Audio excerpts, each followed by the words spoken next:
The tall, magical tower of Bogomeren rose against the backdrop of the starry night sky. Strange, disturbing sounds emanated from its depths. Someone was telling a man to gather his strength and not dare lose consciousness, because they weren't done with him yet. Chains were visible all around, and anatomical posters of the human body hung on the walls. An order was given to administer the stimulant again. In total, he lasted 461 seconds. Today, he lasted a little longer with this reagent. Given these results, it can be said that this is a talented experimental subject, a truly useful thing. They were talking about a young man hanging from chains and bleeding to death. The man said that this was the 70-second stimulator of the magic power circuit. Can we already consider that the magic circle has been activated and the immunization vaccine suppressed? Another man looking at the test subject said that this was a good result. They also administered a stimulator that expands memory.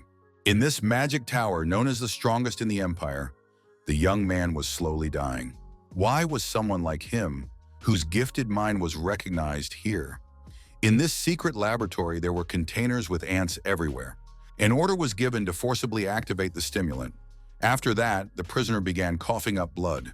His condition deteriorated noticeably. The young man screamed for them to stop. He couldn't take it anymore. He clenched his fists, bound by chains, and blood appeared on his wrists. The man said that this test subject was too noisy and added that he was waiting for a report after the experiment was completed. One of the young men told the head of the tower that he would do everything. He was still tormented by the question, why was he here? Why was he dying in the magical tower he had once dreamed of entering?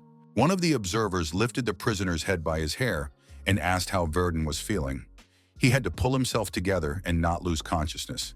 The observer said that the magician from Verdun had turned out to be useless, but he had managed to get cocky because people had praised his intelligence a little. That was why Verdun's life force and knowledge were now being extracted in a secret research laboratory. The young man told Verdun to do something clever, as usual, and prove himself. Verdun was kneeling, suspended by chains on his hands. His bloodied body was completely exhausted. The young man said that Verdun couldn't even lose consciousness in this state. The guy looked back and asked what Verdun was staring at. He saw that the experimental ants had scattered in different directions and ordered that this be corrected immediately. The assistants apologized to Weller. Weller said that Verdun was almost an insect. He didn't have an ounce of magical power, not even enough to break his chains, so no one missed him. Although that was even better for them. Thanks to him, they now had an S-rank experimental subject. The friend with whom he entered the magic tower received sponsorship to study abroad. One could feel sorry for Rovlin. She ended up with such a friend. Some ants were crushed on the floor. Verdun told them to shut up. Weller was surprised that he was the one muttering there. Verdun shouted at the top of his lungs, demanding that those bastards shut up immediately. It all started 15 years ago. The young man had no parents and grew up in an orphanage. His dream was to become an incredible magician. In the end, he came to the magic tower to study magic. But no matter how hard he tried, he could not become a magician. The problem was the rank 1 development restriction. At the age of 7, the boy took a test to determine his compatibility with magic. The results showed that he would never become a magician. He was untalented. This was a serious blow to the child. However, he did not give up because becoming a mage was his dream. So he secretly took books left in the rooms while he was cleaning. He also studied many books from the library of the magic tower. Even though he had no magical powers, he had no doubts in his mind. Several years passed in this way. Verdun turned out to be a genius. He finally became a research assistant at the magic tower. His colleague added that genius was an understatement. How could a simple researcher come up with such an idea? This was recognized not only by the entire magic tower, but also by its head, Mr. Balrog. It was then that Verdun realized a truth he had not known before. His mind was not just talented, it was genius. Verdun thanked Lucar and said he needed to prove this thesis before the presentation. Lucard unexpectedly asked if Verdun had shown this to anyone else. Verdun admitted that he had only shared it with him. Lucard was the only close colleague who recognized Verdun. Perhaps he had a chance to remain in the tower not as a servant, but as a scientist. That's what Verdun thought until Lucard made his work public, passing it off as his own. Verdun found out too late and immediately went to the head of the tower. Verdun argued with Balrog that he was the one who had come up with it. The work disappeared the day before the presentation, and then Lucard presented it under his own name. The head of the tower asked if Verdun really meant to say that he was the author of the theory of multidimensional continuity. Verdun believed that the respected head of the magical tower, Bogomirn Balrog Bessias, would not leave the matter at that. The young man said he was ready to explain everything from the beginning. Balrog replied that it was all very surprising. The head of the tower added that he did not know that there was such talent among ordinary researchers. Balrog smiled and told Verdun to come to his laboratory in 2 days, when the moon would be hidden. Now he wondered if he hadn't gone to the head of the tower that day. If he had run away from the tower then, would he have been able to live normally for the next 7 years? That's how he was forcibly confined to the head of the tower's laboratory. Weller called the prisoner a pathetic nobody who was always resisting. Tomorrow they would have to increase the intensity of the experiment. Verdun became a day laborer and a nighttime subject for experiments. Verdun was told that they would try to create a magic circle on him to confirm his theory. They would inject drugs into his veins and observe his reaction, testing the effectiveness of new potions. Now the young man's life would be completely devoted to the magic tower. No one believed Verdun when he tried to reveal the truth. In response, the head of the tower threatened to destroy those dear to him. The young man thought that now everything was over. What could he do? The boy closed his eyes and images from his childhood floated before him. He was running after a girl named Rovalyn. He remembered his childhood. When she grew up a little, Rovalyn suggested that they become great magicians. The girl asked Verdun to promise her that. The young people crossed their fingers and made a promise to each other. Verdun wondered if his potential for development had been a little higher. Could everything have turned out differently? At that moment, the young man was in a solitary cell, which was filled with ants. Was it really all over? Verdun thought he heard that sound again. He heard it every time during the experiments. Did he still have any strength left? Maybe it would be better to just fade into oblivion? Verdun crushed one of the ants. The young man caught himself thinking that it was too early to give up. After all, he didn't want that. Nothing was over yet. Verdun's entire body was covered with ants again. For the sake of revenge and survival, he had to hold on, grit his teeth, and endure. A voice inside told him that Verdun would be reborn and would never be trampled on again. He would gain great power and exceed his own capabilities. Verdun decided that he must sharpen the blade of revenge for the past 7 years until it was razor sharp. The young man decided that he was not broken and would be able to solve this one and only problem. In the face of great power, it is not enough to be smarter than others. It is necessary to challenge fate, disregard the boundaries of theory, and complete the creation of a method for restructuring the body. It is necessary to develop a theory of resistance to the heavens. Verdun clearly decided that tomorrow he would surpass his abilities. The prerequisites for this already existed. The long-awaited theory of defying the heavens, which would allow him to restructure his body, was completed at the moment he accepted his death. Now all that remained was to prove it. This artifact could allow him to use magic once. Verdun decided that magic would develop in him in the course of further activity. Verdun decided that tomorrow evening he would regain his freedom. A long night passed, and finally the day came when the young man had to carry out his plan. In the morning, Veller said it was time to clean up the laboratory. The blood had to be wiped away and the cuts healed. Had Verdun really cried all night after this little experiment? The festival was coming soon, so there was no time to slack off. Once in the laboratory, Verdun began to tidy everything up, carefully cleaning everything. Rovalyn appeared in the office and asked if he was cleaning up alone. Verdun asked why Rowellen was there. The girl replied that she had come to say goodbye to her friend before leaving. Verdun remembered that Rowellen had told him that she would now be studying abroad in the magical city of Viren. Only the most talented students of the Magic Tower are granted such a special privilege. Verdun congratulated the girl and expressed his hope that everything would go well for her.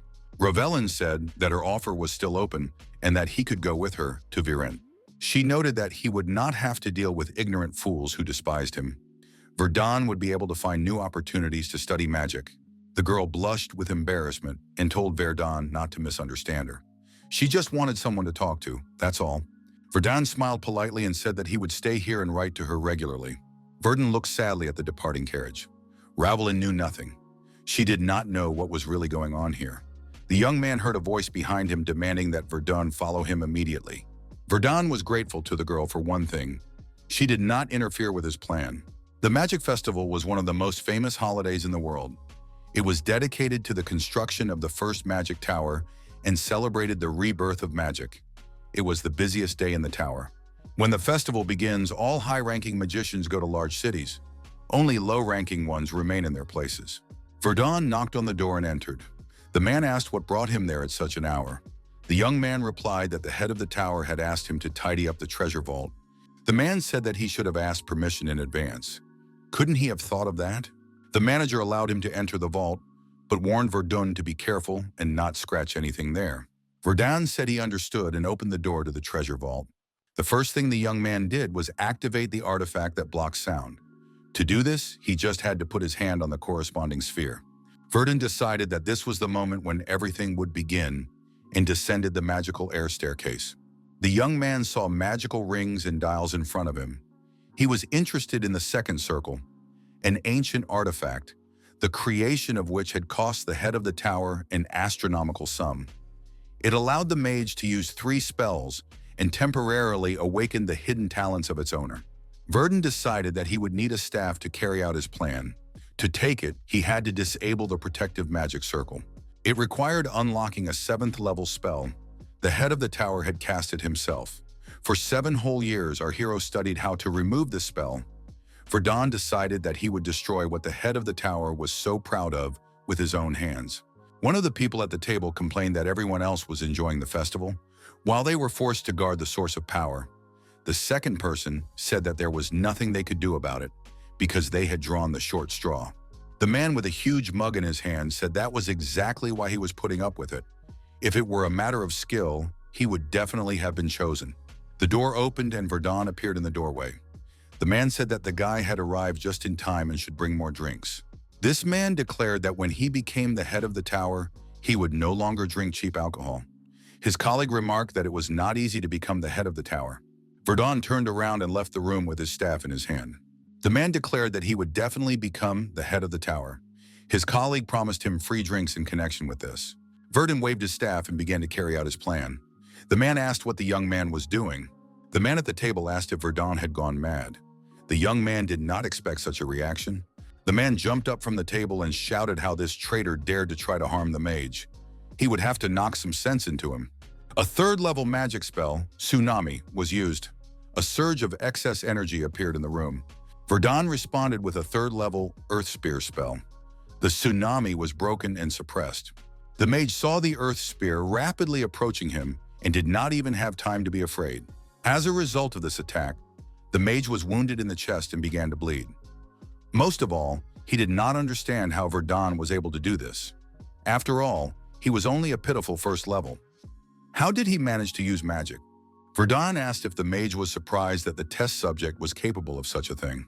This is what happens when you play too much with people. It was the first time Verdun had seen the source of the magic tower's power so closely. It took 7 years to reach this point. Now, using the mana from the source, the young man would begin his confrontation with the heavens. If he failed, he did not know what would become of him. However, if he doesn't try, he will never know for sure. With a staff in his hand, the protagonist found himself in the center of the magic circle in front of the source of the magic tower's power. The reformation of his body began, and lightning flashed around the young man. The confrontation with the heavens began. Verdun screamed from the strongest surge of excess energy that burst out. A huge, powerful beam of light burst out of the tower and shot vertically into the sky, illuminating everything around it. The man traveling in the carriage noticed this colossal burst of energy from the source. The reason became clear. The head of the tower realized that someone had broken into his magical tower. Verdun, staff in hand, climbed out from under the rubble of the destroyed building. The force was so destructive that it swept away the entire structure.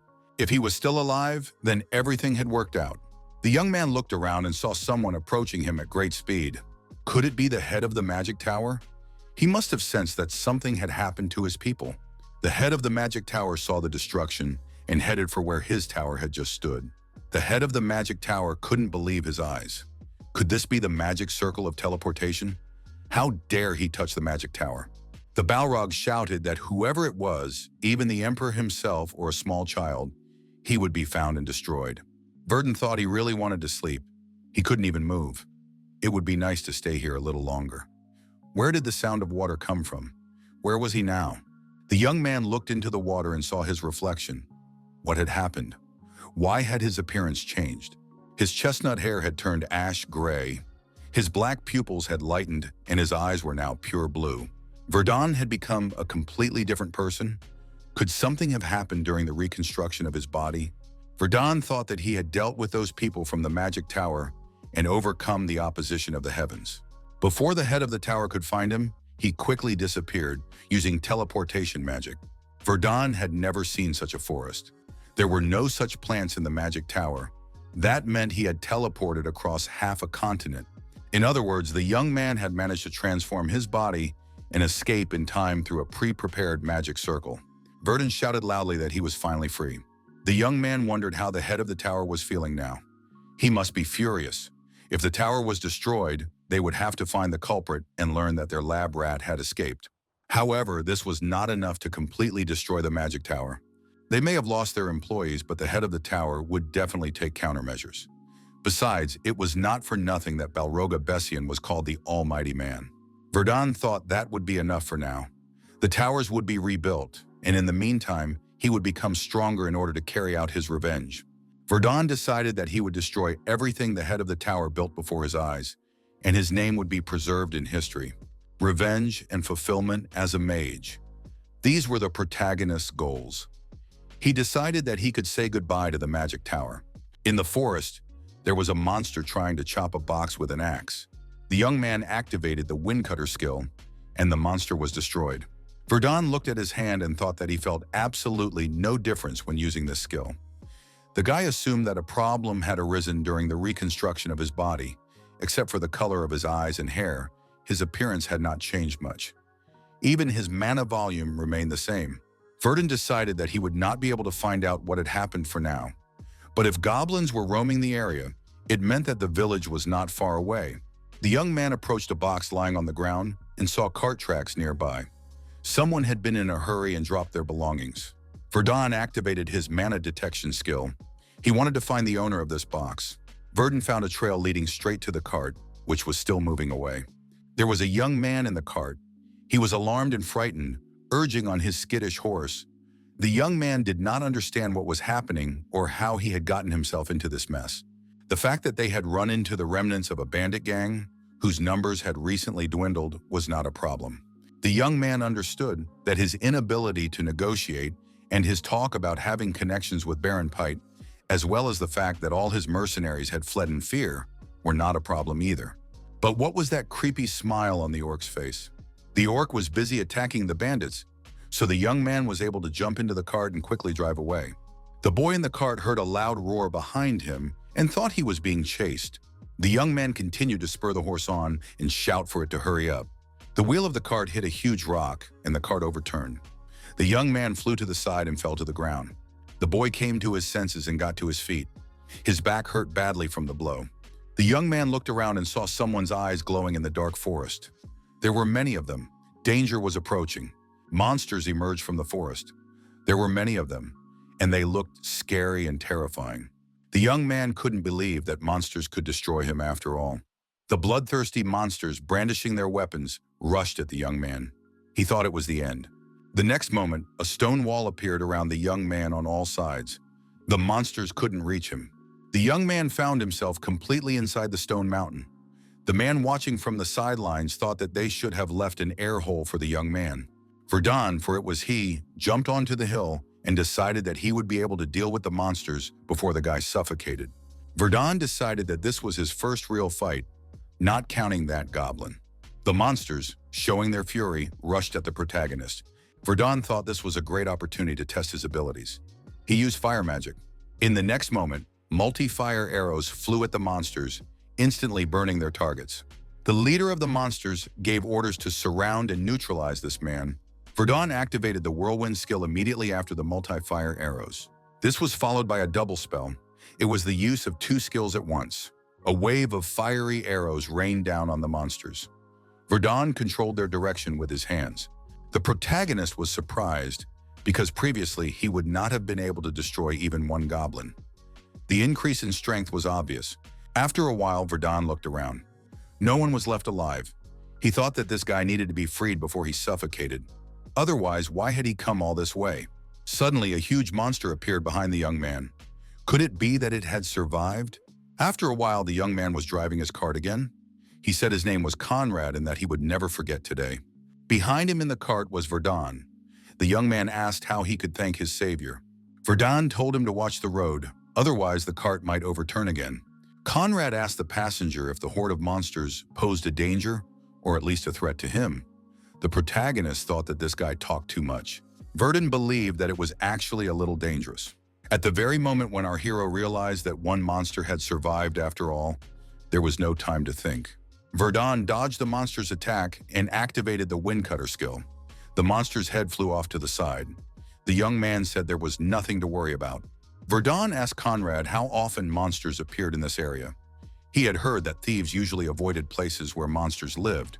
The wagon driver replied that this was the first time he had encountered them here. Conrad added that this forest was under the control of Baron Pate.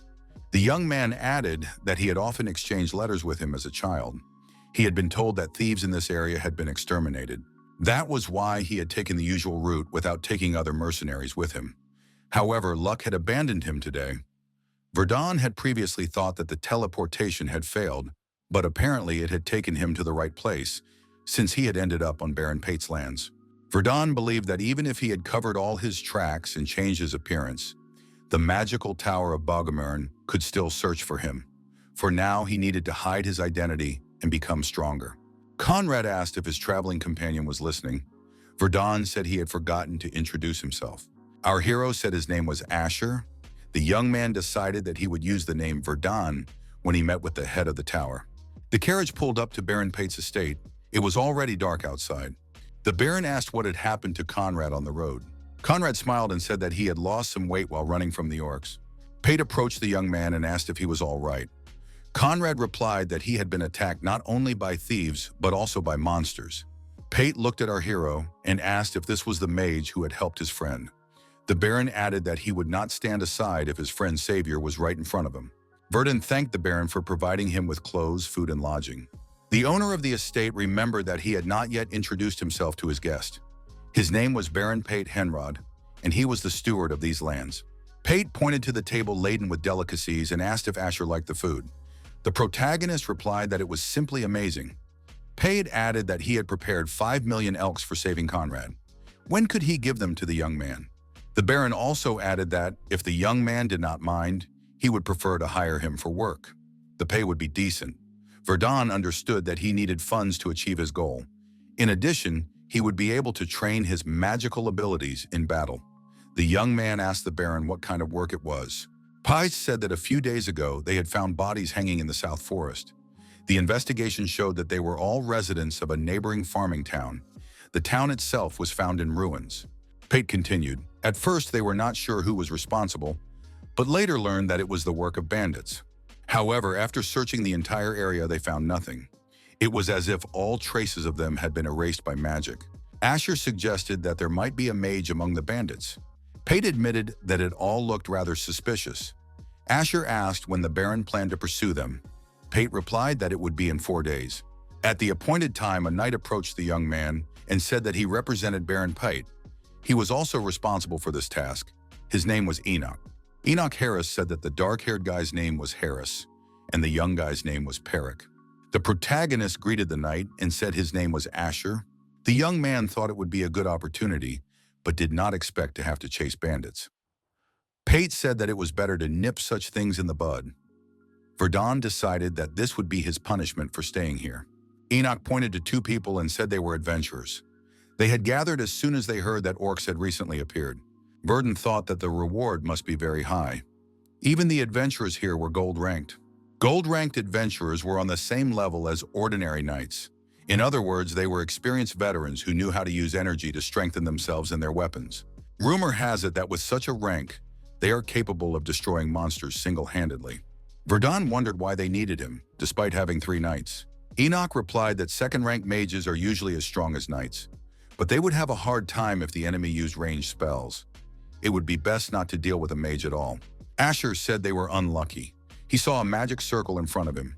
The dispel skill was activated. Enoch wondered where the magic circle had suddenly appeared from. How could something like this be on their territory? Verdun suggested that the spell he had just removed was just a camouflage. The rest had to be removed. Everyone had to stay in their places. The knights were amazed. Could this guy really destroy the magic circle so easily? Who was he? Explorers belong to a guild that accepts orders from all over the continent to explore unknown territories or scare away monsters that bother people. Death always follows adventurers. But despite this, people admire them, because with their abilities come wealth and fame.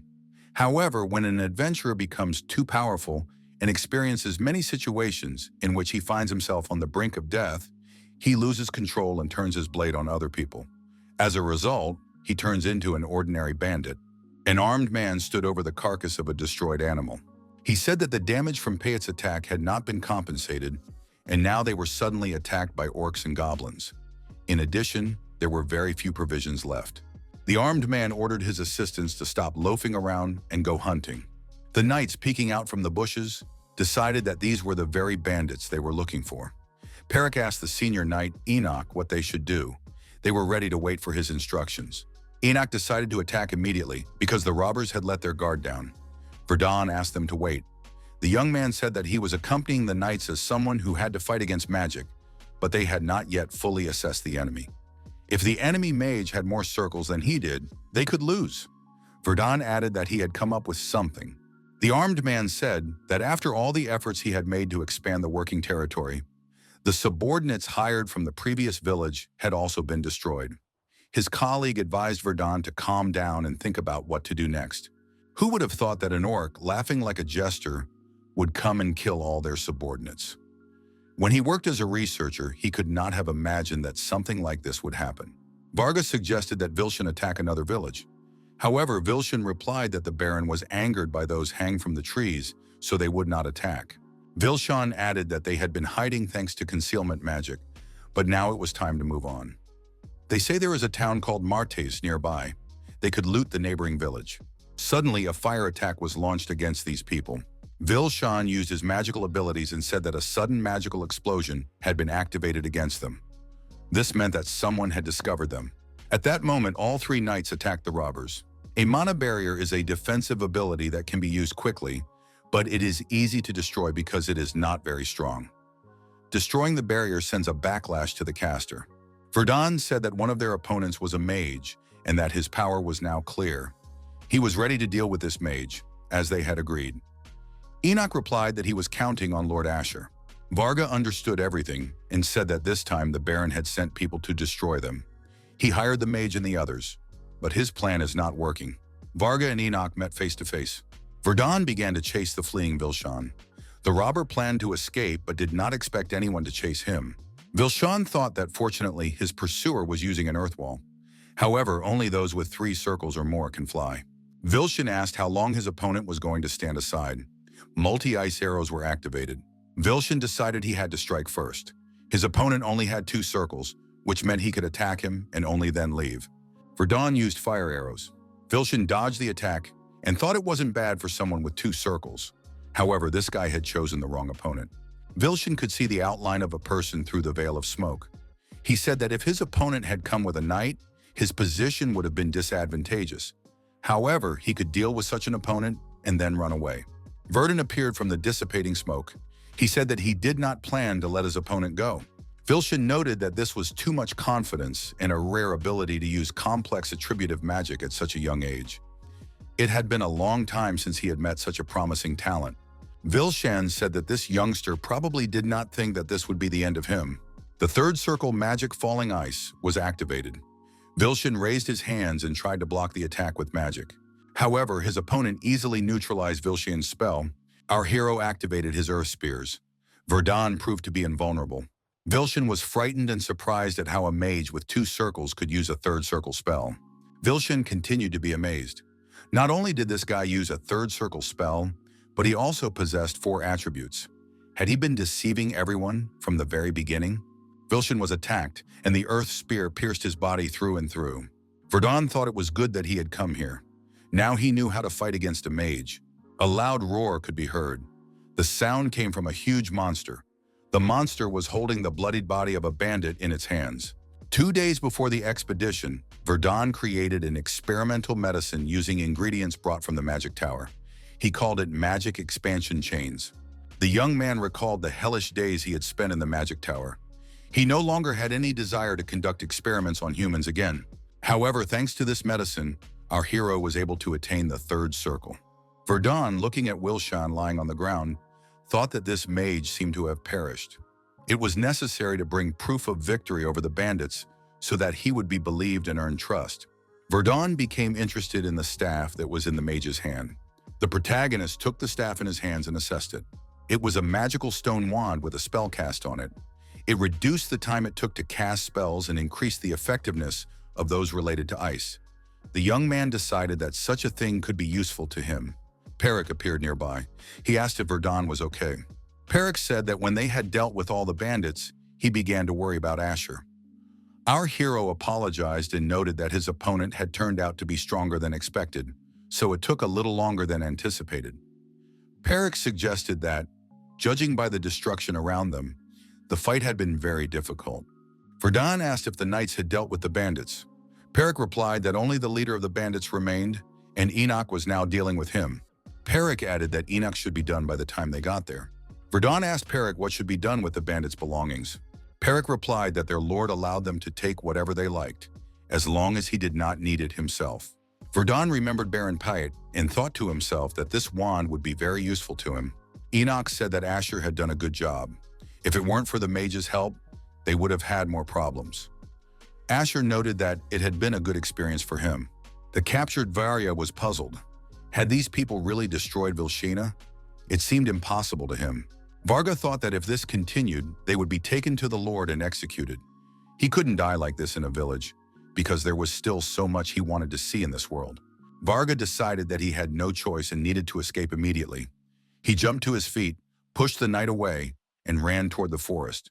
Varga looked at his opponents and thought that without Vilshan's magic, he would not be able to defeat them. That meant there was only one way out. The robber decided to kill the knight, steal his horse, and run away. To achieve his goal, Varya approached Enoch. However, Enoch proved to be stronger.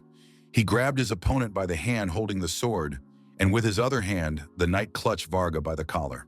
Enoch threw his opponent to the ground over his hip and ordered his subordinates to tie him up so that he could not move. Enoch swung his sword over the robber and said that he was not here to joke around. After the bandit was destroyed, Enoch apologized to the mage for the unsightly scene. Enoch added that he didn't usually fight like that. If he had had more time, he would have cut off his opponent's head. Asher said he was impressed. Asher looked at the other bandits and asked why they had been left alive. Enoch replied that there were familiar faces among them. Perhaps some of them were survivors of the attack on Farmerstown. He planned to take them to the estate to find out who they were before deciding their fate. Harris told everyone to get ready to return to the estate. They would take the bandits with them. One of the bandits jumped to his feet and started running toward the forest. He shouted that he didn't want to die. Harris drew his sword from its sheath and said he would deal with this guy himself. Asher asked the knight to wait a moment. The fugitive disappeared into the forest but immediately cried out and began calling for help. Verdun said he could smell blood. The fugitive's bloodied head flew out of the forest. The knights couldn't believe it. Were there really orcs hiding in the forest? Asher said it was quite possible. A huge monster emerged from the forest. It was the one the adventurers had been unable to defeat. Verdun wondered if this monster could really be called an orc. Moreover, our hero sensed that this monster was not alone. A dozen similar creatures followed him. Most likely, the knights were facing the leader of these creatures. This monster resembled the one from last time. The corners of its mouth were long, making it appear as if it were smiling. Its height was impressive. The monster towered over the other members of its species. Verdun thought that it must be an advanced level. The leader of this pack gave the order to attack the knights. Enoch ordered the knights to take up defensive positions. First, they needed to focus on the goblins. They would worry about the orcs later. Enoch jumped high into the air and struck the monster leader in the chest with his sword. The monster fell to the ground and growled loudly, bleeding profusely. The huge monster grabbed a small green goblin and squeezed it tightly in its fist. What the knights saw shocked them greatly. The monster ate the green goblin. Only bones remained. After that, the leader of the pack got to his feet and picked up his sword. Verdun was surprised because the monster had healed itself after eating its fellow creature. Enoch suggested that they would not be returning home safely. The monster swung and threw his huge sword at the knights. The knight put his blade forward and barely managed to parry the attack. But why did this orc suddenly throw his sword? The orc's sword shattered into small pieces. The shards of the broken sword pierced Harris's body. Bleeding profusely, he cried out loudly. Enoch shouted for Perrick to be careful. The unarmed monster approached him, but when did he have time? Perrick decided to simply strike the monster's arm, which he did. However, Perrick's sword got stuck in the monster's arm, and it was impossible to pull it out. The next moment, the Earth Spear skill was activated. The monster was subjected to an intense attack. Asher shouted for Perrick to step back a little and stand behind him. Perrick did so, and said that he was fine now. Perrick was upset. He didn't know what to do, because now he couldn't get his sword back. Asher suggested that the monster's recovery speed and physical endurance had increased after it ate the goblin. Perrick said he had struck with all his might, trying to wound the monster's arm. He had never heard before that orcs could be so strong. Perhaps this was a special creature from the legends?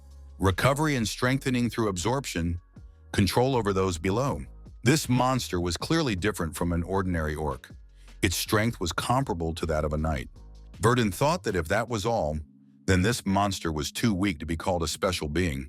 Ordinary spells have limits. Even if more magic is invested, the area of effect will not expand beyond a fixed size. If the limit is exceeded, the magic itself will fade away. Such is the law of magic. However, there is one spell without limits, Earth Control. Verdun activated this spell, and everything around him was subjected to the effects of excess energy. The knights cried out that the earth had begun to shake. First monsters, now an earthquake. Enoch ordered them to remain calm and not leave their positions, because this was the magic of their mage, Asher. After the magic was cast, the situation on the battlefield changed slightly. Enoch said that it was difficult to remain calm in such circumstances. The people found themselves on a small plateau in the middle of a huge pit. The monsters tried to attack the plateau, climbing up it by any means possible. Asher activated the third circle spell, Fireball. The monsters below were subjected to a fire attack. Perrick said that monsters burn well. Enoch told Perrick to stay calm. Perrick added that he enjoyed watching the orcs burn. The third level spell, Fireball, has no limit to its expansion. However, there are no mages who use this spell as their main one, as it requires an incredible amount of mana. These costs do not justify the result. Verdun thought that if he had enough mana, the spell would be more powerful than a third-level spell. However, this was beyond his capabilities. The huge orc continued to devour the goblins, so even despite the fire, it remained alive. Asher said that if this monster did not want to burn, then he would have to use the wave skill against it. Holding the newly acquired staff in his hand, Asher jumped off the plateau straight towards the monsters. Multi-ice arrows were activated, and the winter hurricane skill was used. The protagonist decided that he had to freeze this monster until it was completely stiff, leaving it no chance of escape. The double spell, Arrows of Bitter Cold, was activated. The protagonist decided that even if this monster was capable of infinite regeneration or was immune to pain, it would be unable to move while frozen. The Ice Sphere skill was activated. The monster was captured. The magical city of Virent. The interlocutors, sitting on the veranda with a cup of tea, discussed the latest news. The young man said with surprise that the magic tower had closed. Now he had definitely seen everything. They say that the tower's energy source exploded. The elderly interlocutor asked if the young man believed this. Most of the magicians had perished, and the tower itself had ceased to function. The extent of the damage was too great for the explosion of the source to be the only cause. The man said that it was divine punishment, or that someone had orchestrated the explosion. One of the surviving magicians claimed that they had managed to prove the theory they were investigating. Did letters come from the tower while they were in practice? The man said that someone must have planned to seal the Bogomern magic tower, as the mages themselves would never have done such a thing. He had heard that secret experiments were being conducted in its underground laboratory. Perhaps that was the reason. The magician heard the man's words and grabbed him by the collar. He demanded that the man repeat what he had said. The mage turned out to be a girl. She asked the man what had happened to the magical tower of Bogomern. The people celebrated the safe return of the squad. After subduing the bandits, they returned to the territory of Payet. The Baron held a banquet to celebrate this occasion. The Baron told the participants that they had done an excellent job. It was a miracle that no one had been killed. But where had Asher gone? Our hero put on a suit appropriate for the occasion and said that he was a little late. The Baron replied that the mage had arrived just in time and could now drink some wine.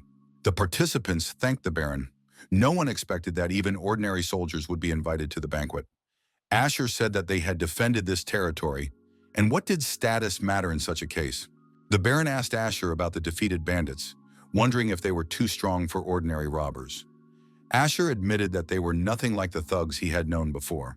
The protagonist thought that with such a high level of skill, they could have lived comfortably doing something else. The Baron said that Asher was right. According to the investigation, these people had a gold rank among adventurers. However, about 2 years ago, one of them killed his comrade and fled.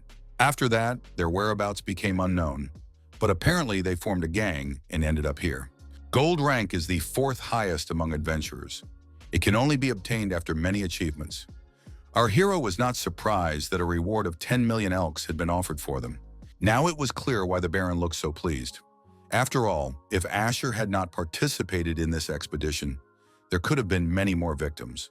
The Baron said that the young man not only destroyed the bandits, but also dealt with the half-humans in place of the fallen adventurers. The Adventurers Guild also sent their gratitude.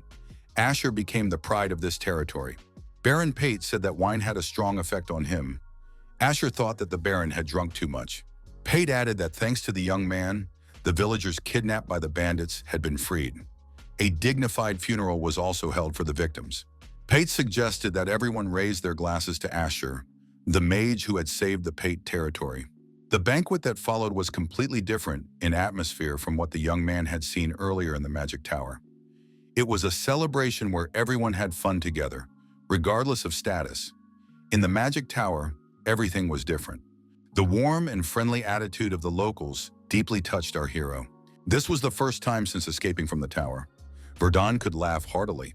All this time, no one yet realized what changes the destruction of the Magic Tower would soon bring.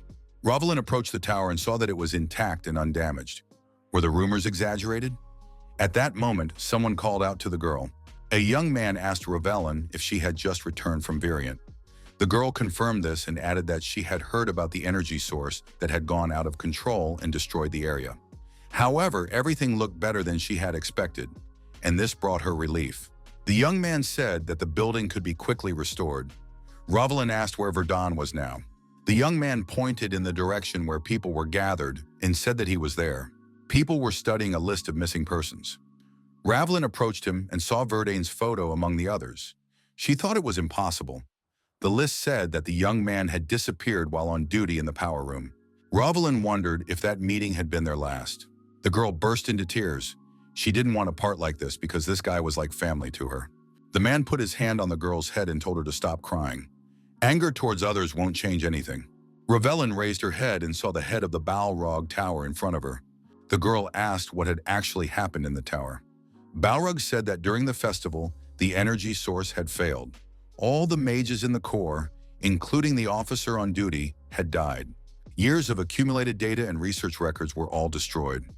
Everything that had been acquired through backbreaking labor. Even the magic circle of the treasury was damaged, leading to irreparable losses. Everything in the treasury, a collection of spellbooks and artifacts, was gone. The damage was impossible to estimate. However, the most important loss was experimental subject number 77. If they could bring his brain back, they could restore the lost records and achievements. The head of the tower said that at least they could take revenge. Although they had missed the main culprit of the power surge, they had a lead. Rovelin asked what the head of the tower meant.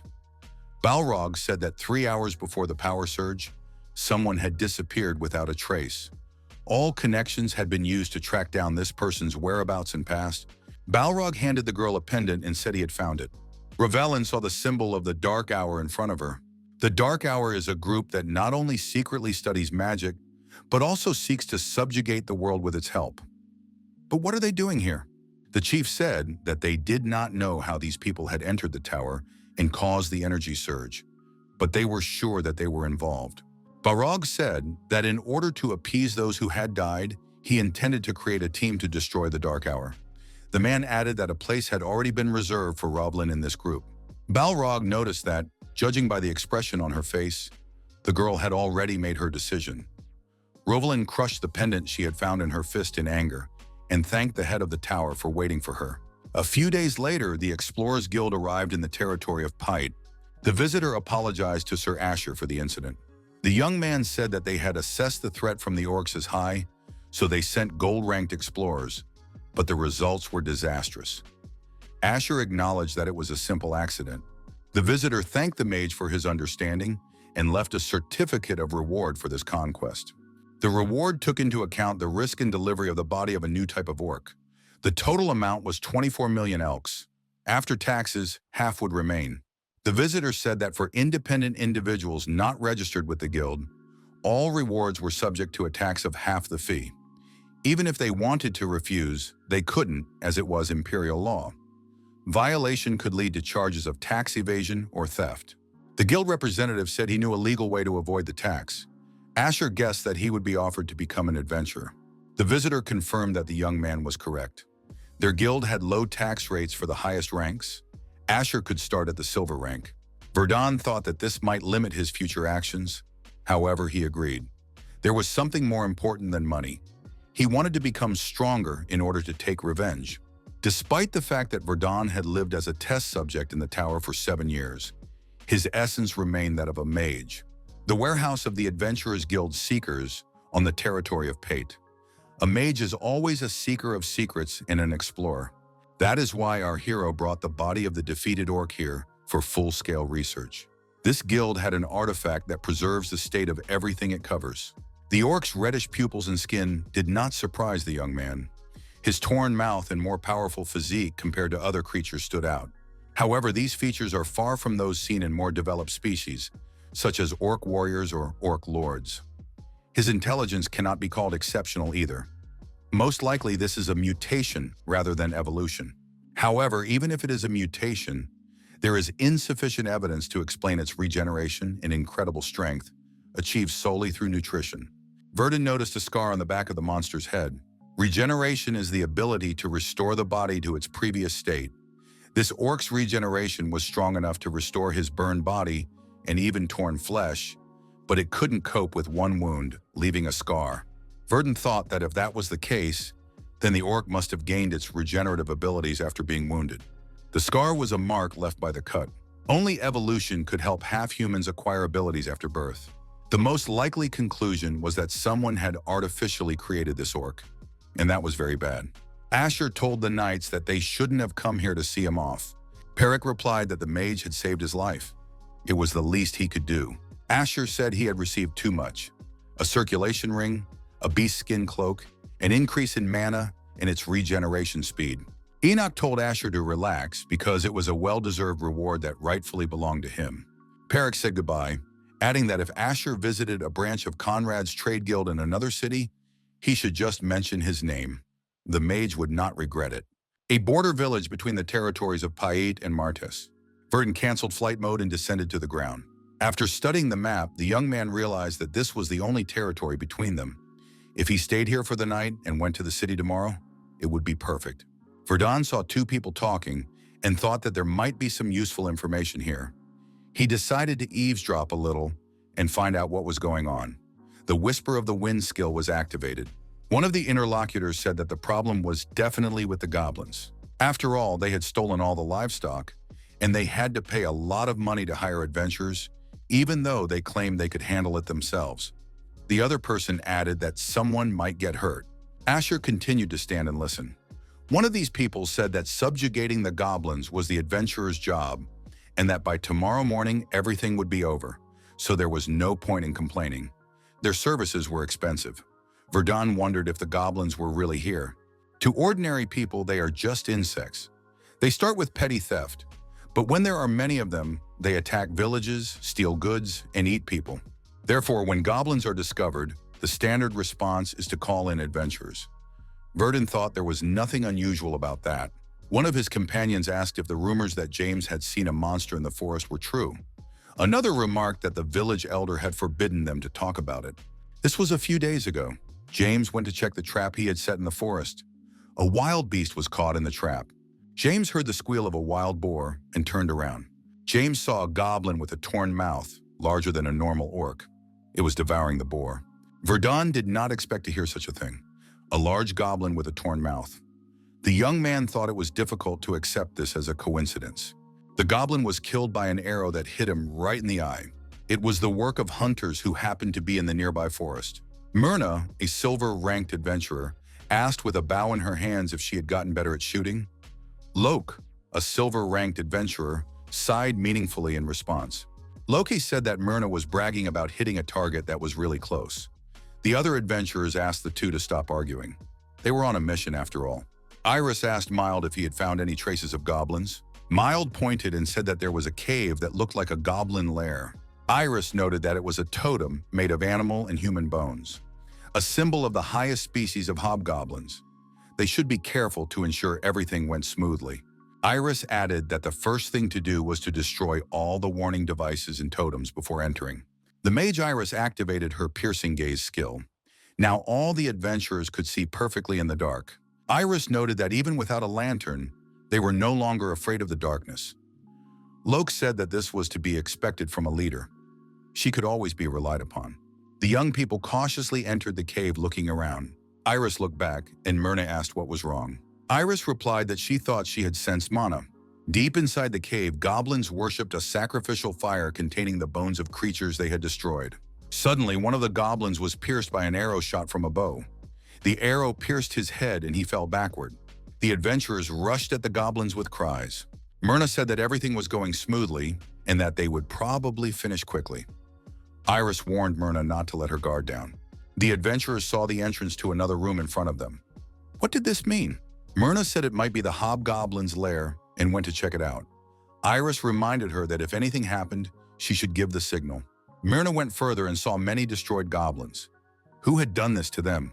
Loki followed the girl and asked what had happened there. Myrna heard something that sent a chill down her spine. The young people saw a monster eating its younger brothers. Goblins. The adventurers were stunned. A giant monster was devouring its own kind. Was it some kind of mutant? No one had mentioned that they might encounter something like this. Now, they needed to focus on destroying this mutant. If it was alone, they could handle it. Iris explained the plan of action. Iris said that Myrna would attack the monster's right eye, Mild and Loke would distract the creature, and she herself would finish off the monster. Myrna crept as close to the monster as possible and took aim with her bow. The arrow flew out and hit the right eye right on target. Blood spurted in all directions, and the monster screamed in pain. Loke jumped at the monster and struck it on the head with his sword. At that moment, Iris activated her mana explosion skill. Magic circles were used. The wounded monster grabbed the nearby goblin's body with its huge hand. It swung its arm and the goblin flew towards Iris. Loke was surprised. Did it really throw the goblin? He shouted at Iris to duck immediately. Unexpectedly, the air rail skill was activated, and the flying goblin collided with an obstacle, changing its flight path. The goblin's body hit the cave wall next to the adventurer, leaving a huge bloody stain.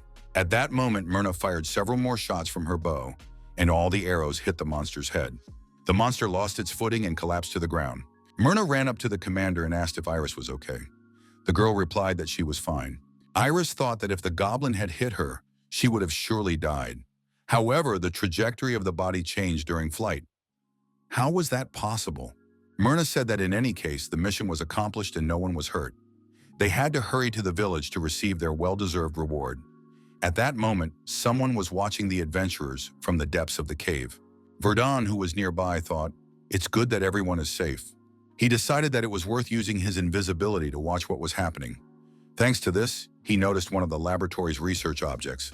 All the objects the protagonists had encountered since escaping the tower had one thing in common: a wide mouth resembling a jester's smile. However, this goblin was different from most. Unlike the others, it did not possess increased physical strength and did not regenerate. It did not become stronger by devouring its fellow creatures. Perhaps it was just a large goblin or an unsuccessful experiment. Iris decided not to leave, but to check if any of the goblins were left. She told Myrna to watch the surroundings while Loke and Mild chose other paths. Verdun noted that the girl mage had a good sense of mana and knew how to lead a squad. She had sensed his mana before entering the cave. He thought it was good that she couldn't track him down. Suddenly, another person appeared in the cave. He said, "Did someone come here while I was away?" Iris noted that this man did not seem like an adventurer. Who was he? He should not come any closer, or she would use a spell. The man apologized for not introducing himself right away. He said he was the guardian of this place, the very place they had destroyed. The stranger said that the monster shouldn't have been so active. However, he even managed to build a totem, thereby attracting attention. Brain manipulation wasn't enough to completely subdue his instincts. The stranger asked if the adventurers had noticed anything strange about this goblin, any unusual behavior. The stranger concluded that, judging by the adventurer's silence, this monster was simply larger than usual. If the professor found out about this, he would be extremely upset. The man said that what was done could not be undone. It was better to start with what could still be fixed. That meant that all these adventurers had to die here. Iris asked if this guy really meant that he was ready to fight them alone. The stranger confirmed this. Because of them, this specimen had died, and the experiment had been limited. Even if that hadn't happened, there was no guarantee that they wouldn't tell anyone about what they had seen and about the cave itself. Iris asked what would happen if they promised not to tell anyone anything. The stranger replied that he was not interested in their guarantees. In any case, he was not going to let them go. The villain drew his sword from its sheath and said he really wanted to hear their screams. He asked which of these adventurers was ready to die first. Someone said that only this guy would die here. The stranger laughed and said that it was just bravado. However, he immediately tensed up because the voice came from behind him. Who could have said that? The voice said that it was this guy who was trying to show off and appear tough when he said he wanted to hear their screams and asked who was ready to die first. A protagonist appeared between the adventurers and the stranger. The young man said that he wasn't going to interfere if this man hadn't crossed the line. The man in black was indeed ready to destroy all the adventurers. Verdun noted that this stranger called the goblin a test subject. He also mentioned someone behind the scenes whom he called a professor. Verdun decided that this was undoubtedly related to the jokers, monsters with slit mouths. The stranger asked who was standing in front of him. Verdun replied that he did not consider it necessary to answer that question. The villain said that it would not change anything. This guy would still be destroyed and die by his hand. Verdun used the multi-fire arrows skill and directed the attack at the villain. At that moment, a mana pulsation occurred, and the opponent was blown back by the shock wave. Verdun realized that his opponent had increased movement speed. He had definitely become stronger with the help of energy. His sword strikes were lighter than those of the knight from Pite. However, his speed was significantly superior to theirs. It would not be possible to end the fight with a single blow. He would have to change his strategy. The villain said that his opponent was using magic too quickly. In that case, he would also have to increase his speed. Verdun activated the skills Winter Wind and Ice Spike. At the same time, he used Double Spell. The villain was surprised. Was his opponent really capable of using the elements of ice and wind at the same time? He clearly couldn't be underestimated. An ice peak explosion occurred, and fragments flew in different directions. The villain said that it looked impressive, but if the attack did not reach its target, it was all meaningless. The stranger in black attacked the hero with a sharp lunge forward with his sword. However, Verdun easily dodged the attack. The adventurers and the villain were stunned. Could an ordinary mage really dodge a sword strike? How did he manage to react so quickly? The villain claimed that his opponent had provoked him into counterattacking. This was not a typical tactic for a mage, but the trick would not work again. Verdun said that in that case, he would fight like a real mage. The adventurers were surprised again. Suddenly, the ground beneath their feet shook and began to rise. The adventurers were frightened. How high would it lift them? Iris said it was landscape manipulation. The spell is known for its inefficiency and mana consumption, but this guy uses it in real combat. Iris added that it was a double spell and a quick reading of large-scale magic. His mana reserves must be enormous. This is an extremely rare style of combat. The girl had never even heard of anything like it before. The villain was surprised why his opponent retreated. After all, he said he would fight as a mage. Did he really think that being on top made him untouchable? The stranger in black did not understand why his opponent, having moved to the top, had also moved the adventurers there, despite the enormous consumption of mana. The villain looked down at his feet. Had the flames melted the ice? The young man thought that even among the Academy's professors, only a few were capable of using this element. The third-level magic Thunder Strike was activated. Who was this guy really? Fire, ice, wind, and now the highest element. Triple spell. Verdun said he wanted to ask one question. In the barony of Pate, there was an orc similar to the dead giant goblin. Were they both connected to this professor? The villain said he now understood why it was so quiet there. Was his rival behind it? The bleeding stranger asked if the young man had come from the Ark. Verdun was surprised to hear about the Ark. His rival noticed this. That meant the young man could learn about it from him. Verdun asked where he could find the professor. He was interested in the experiments he was conducting. The villain thought it would be dangerous to let this guy get to the professor. He decided to make sure they both died here. However, Verdun activated the permission of the Earth's skill. Our hero hoped to find a clue leading to the appearance of the jesters, but in the end his efforts were in vain. Verdun looked at the adventurers and decided that he needed to finish what he had started. The young man announced that from now on, the adventurers must obey his orders. The adventurers left the cave. Iris approached the young man and said that they had done exactly as he had ordered. They received an additional reward from the village elder. Iris handed her savior a bag with the reward and said that when she threatened to reveal the hidden information about the mutant goblin, the elder paid an additional 1,000,000 elks just to keep them quiet. The leader of the adventurers said that now that their business here was done, they were leaving. Verdun divided the reward equally and told the adventurers to keep a portion for themselves. The young man holding out the bag added that it was their commission. Verdun asked the adventurers to escort him from the village to the city of Martes. After the incident in the cave, Verdun set off for Martes with Iris's team. On the way, the team leader asked about magic and the theory of elements and spells.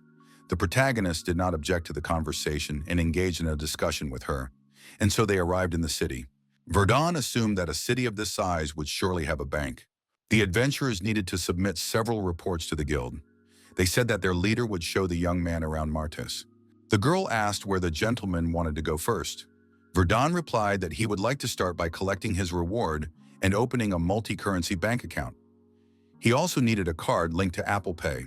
Iris suggested going to the city hall first and showed him the way. She knew this city like the back of her hand. Mild was surprised. Did Iris really seem so calm? Myrna was also surprised. Was this calm guy the same one who had recently destroyed the man they met in the cave without hesitation? First of all, rewards for captured criminals are issued through the city hall. Verdun headed there.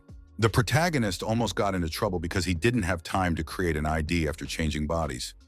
At the entrance, the guard said that he couldn't pass without proof of identity. At least an ID card was required. Fortunately, thanks to Baron Pate's guarantee, our hero was allowed to enter. At the town hall, the young man was told that the message had already been received. They had heard that he had done something impressive. The owner said that before he left the barony of Pate, Helrid had shown him generosity. The young man should accept this as a sign of gratitude for saving Pate, because his family lives on the Baron's territory. Verdun also received an identity card as a gift. Thanks to this, he was able to open a bank account, so everything turned out well. The hero already had an account that he used in Verenta. However, if he used it here, the tower's owner would be able to track him down. He needed to be careful and take precautions. Verdun said he would like it to be made in the form of a staff. The blacksmith said that it would take materials and a little time to do everything properly. It would be ready in 3 days. It was Martes' smithy. The blacksmith handed the staff to the young man and said that he could use it for now.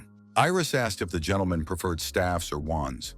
The young man replied that he was used to using staffs when he worked a lot with a broom. The young people approached the building of the Martes Public Library.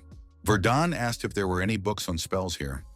Iris replied that there should be such books, but perhaps not at a level that would satisfy the magician. Verdun said that basic beginner-level books would be fine for him. In the large hall of the library, Verdun selected a huge number of books. The clerk said that this was simply impossible. Verdun handed the clerk his card and told him to charge the books to that account and deliver them to the top floor of the Lorix Hotel. The employee asked what books he was referring to. Verdun replied that he was interested in all the books he had selected. The clerk thought it was the biggest sale of his life. Verdun received his reward, opened a bank account, ordered a staff, and rented all the books on magic. Iris said she was very tired. Iris looked at the magician and wondered who this man was. She asked if she had taken him to all the places he wanted to go. Verdun thanked her and said that was enough for today. Iris was surprised, only for today. The girl remembered that she hadn't asked his name and asked how she should address him. The protagonist replied that his name was Asher. The girl could call him whatever she wanted. Iris suggested they switch to informal terms and communicate informally. Verdun thought that this girl was getting too comfortable too quickly. Iris decided that she had a chance to find out something that interested her greatly. She asked why Asher was in that cave. Verdun pondered how to respond. Should he tell the truth that he had saved them by accident? But that would be strange. He needed to come up with an excuse. Verdun said he had been following the man. Iris thought that sounded plausible. After all, Asher had indeed asked that man about some professor. Could Asher be a secret agent pursuing a shadowy organization? Verdun closed the book and said that he hadn't gained much from it, but it was enough for today. They could go back. Iris said she would walk him out since Asher was here for the first time. Verdun said he didn't mind. After a while, the young people said goodbye. Iris wished him good night and said they would meet tomorrow. The girl sighed with relief, sat down on a bench and said that they were finally done. Asher was indeed a very strange person. Iris thought that he had a very high level of magic because he could control all the elements. Such a volume of mana was impossible to measure. Even at such a young age, Asher has a theoretical understanding that even the professors at the academy don't have. In addition, he is able to explain everything. The girl thought that with such a handsome face, this guy must be very popular. She noticed that when you start talking to him, Asher gets strangely tense. It's almost like talking to a scarecrow. Or maybe he just relies on his looks. The girl blushed with embarrassment. She didn't understand why she couldn't get his face out of her head. However, among all the magicians Iris had met since graduating from the academy and starting work, this guy was definitely the most talented. You don't meet someone like that every day. Iris decided that the next day she would ask him more about elemental magic. Suddenly, there was a powerful explosion behind the girl, accompanied by a burst of bright flames. Iris looked back and saw that the explosion had occurred at the Lorix Hotel. The girl remembered how Asher had said he was staying at the Lorix Hotel. A human silhouette emerged from the flames. Iris thought anxiously, could it be Asher? The boss was informed that Sergen had been killed. The man asked who had killed him. His assistant said that traces of magic had been found in the cave. So someone else had killed him. In a fit of rage, the boss threw a glass of water at his assistant. The man calmed down and told his subordinate not to play dumb. He repeated the question, who killed Sergen? The assistant replied that they had not yet identified the killer, but had found evidence that someone had taken the order from the village. The boss said that this was disappointing. Sergen had been useful. So the test subject had also died? The assistant confirmed this and added that the remains and all traces of Sergen and the test subject had been destroyed. The man said that it was necessary to take care of whoever had destroyed Sergen. The man thought that the two test subjects from the Pite Barony were silent. Now Goblin and Sergen were also dead. The experiment was almost complete. Could it be that representatives of the Ark had noticed them? The lab owner told his assistant not to return until he found and destroyed the person responsible for Sergen's death. The assistant thought he would find the killer, whatever it took. Verdun entered the room with his staff behind his back, reading another book on the way. He was learning the cat's ear spell. The young man was surprised. Is that really how it's done? Earlier, he had wandered around the city all day. Verdun said that the director of magic was indeed ineffective. The man hiding under the bed in the room wanted the young man to go to sleep quickly, and then it would be his last moment. The villain under the bed was surprised at one point. Why had it become so quiet? Suddenly, the Earthbone skill was activated, and the villain was left without cover. Verdun used magic on him. The villain did not understand how he could have been discovered. Verdun used fire magic. The villain ran outside and tried to hide in the crowd. He wondered how this guy was able to cause an explosion right away. Wasn't he afraid of doing that in a confined space? He was definitely at least third level, so it was best to retreat for now. The villain shouted from the crowd that the mage had gone mad and was going to destroy the entire city. The frightened townspeople cried out, was their city in danger? Someone shouted that they needed to scatter in different directions and notify the guards. Verdun watched the crowd, trying to find the killer who had not reacted to the detection of magic. However, he was impatient and made a mistake, as he did not completely hide his presence. Now his existence became even more noticeable. As noticeable as a black hole on a white page. Verdun noticed the fleeing criminal. The villain did not understand how he had been detected. How could this guy sense him? Who had the arc sent to them? He had never heard of such a monster before. This guy did not care that there were civilians around. He continued to use spells. Verdun activated the magic arrow skill. The villain thought he was dealing with a psychopath. Verdun saw the fugitive run into a building to dodge the attack. Verdun followed him inside. He realized that the fugitive had chosen the house where the gang of homeless people was staying. One of those present asked why our hero had burst in and was causing panic over nothing. Verdun asked where the man had gone. The man said that the young man was very impatient. The homeless man added that if the guy wanted information, he would have to pay for it. Verdun decided that there was no other way out. The fugitive must still be inside. It turned out that the fugitive was hiding behind the homeless man. Suddenly, he stabbed the man with his sword, trying to get to Verdun.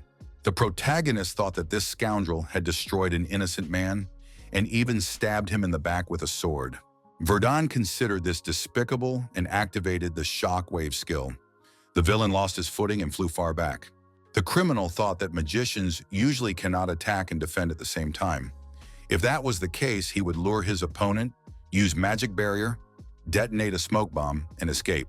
Verdun understood his opponent's intentions and was ready to use magic barrier. The villain realized that his opponent would not use the barrier, but would focus his mana on the tip of his staff. The villain was surprised when he realized that his opponent was his equal in close combat. Could it be that he was facing a combat mage? Verdun delivered a devastating blow, and the criminal flew to the side, coughing up blood. Once again, the Earthbone skill was activated.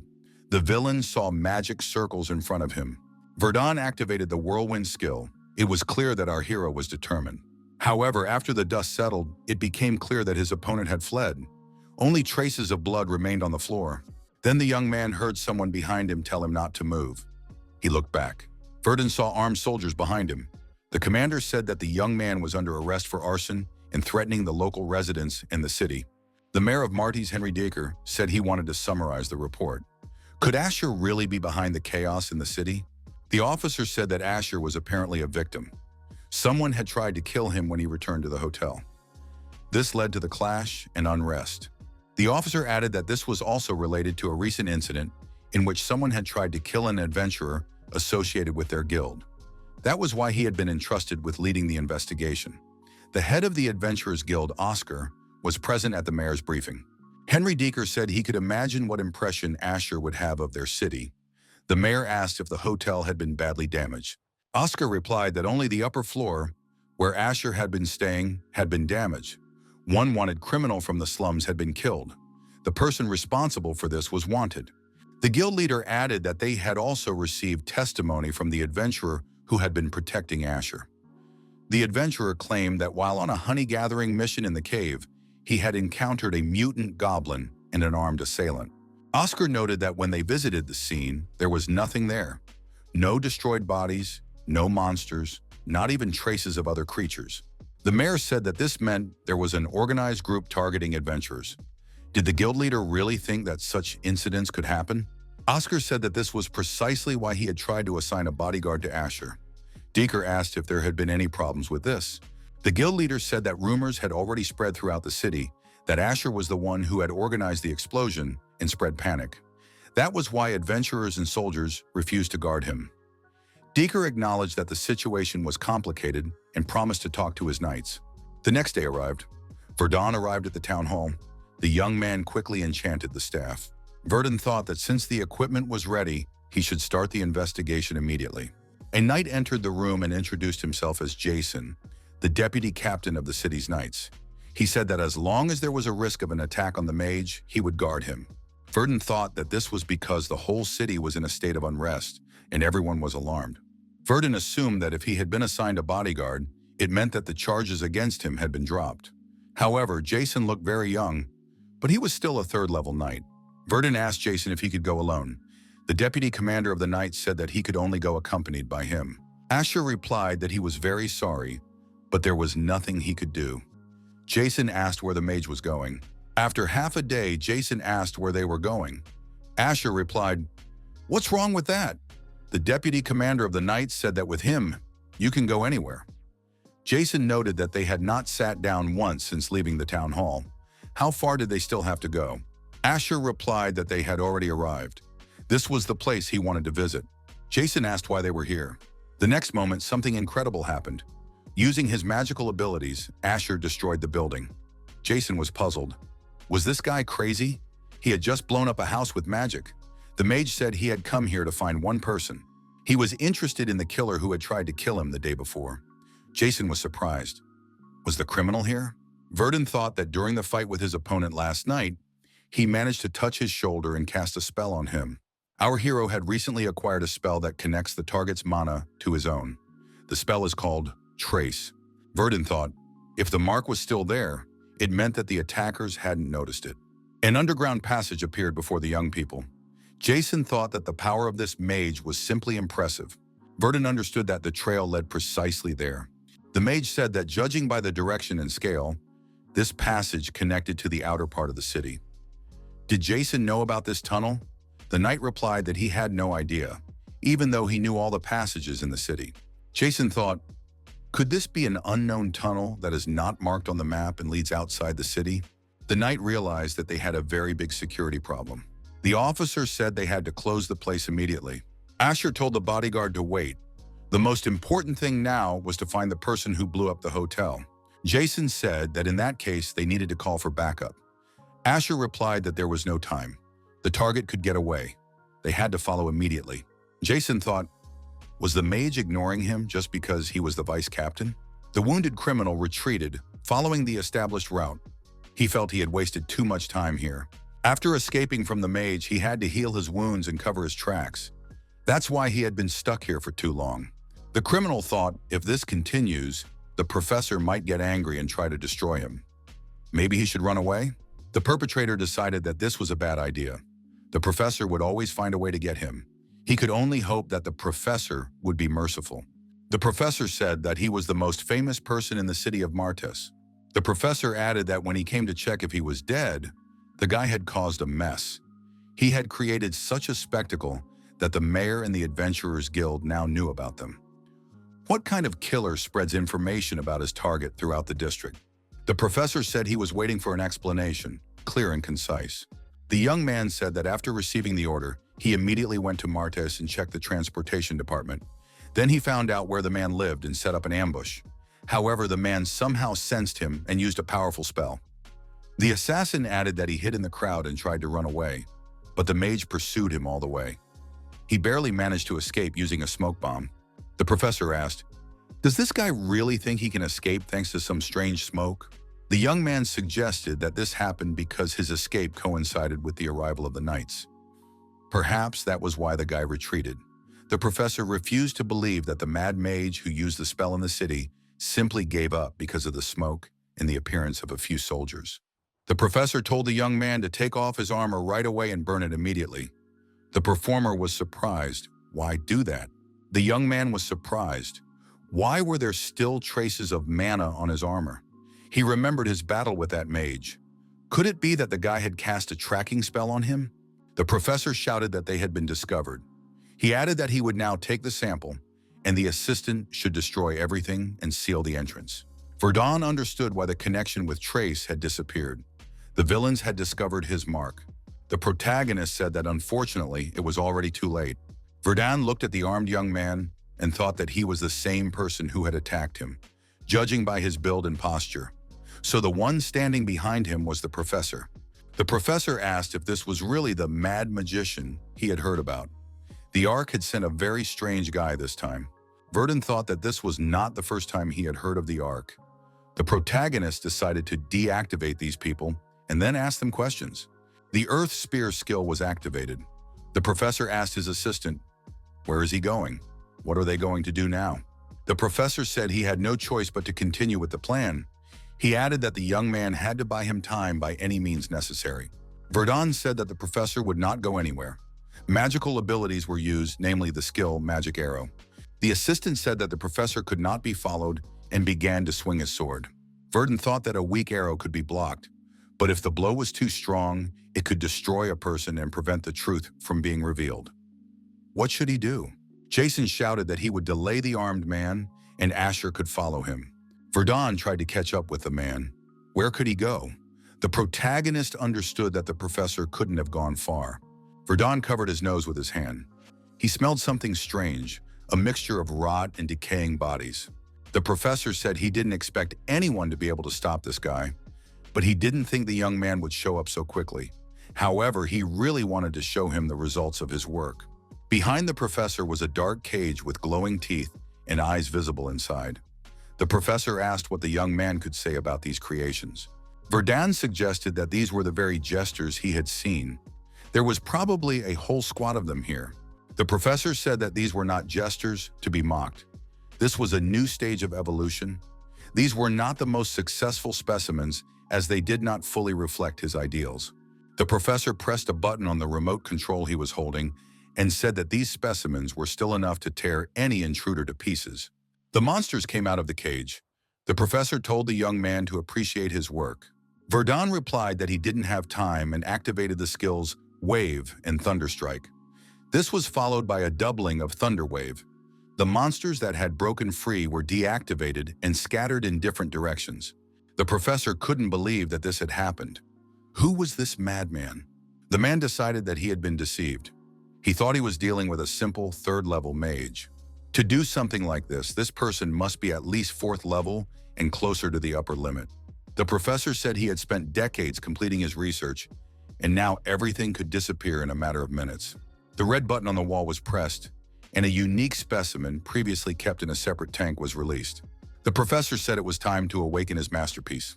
Verdun, standing behind the professor, asked what he was going to do. The professor was surprised. Was this guy still alive? The squad was supposed to have destroyed him. Verdun said he had bad news for the professor. He added that he had burned them all. Couldn't he smell the burning? The professor thought that the samples were not perfect. However, one mage cannot destroy the entire squad. It turns out that this guy really is a 4th-level master. Verdun asked the professor, pointing at the monster, who it was.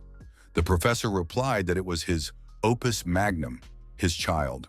The professor said that it was the devourer, the embodiment of his philosophy. It feeds on flesh in order to evolve. Verdun heard that this was the future of humanity. The villain added that it was the ideal branch of development. The professor reached for the red button. Verdun understood that a confrontation was inevitable. Verdun thought he was literally a second too late. The professor pressed the button before he could prevent it. Verdun thought that the professor was predicting cannibalism for the sake of the future. The young man now understood what the professor was trying to do. The monster prepared to attack the hero. The professor, bleeding profusely, called the young man a mad magician. He added that the boy's mana had marinated the meat to the bone, and his child would taste it. The monster said he wanted to eat.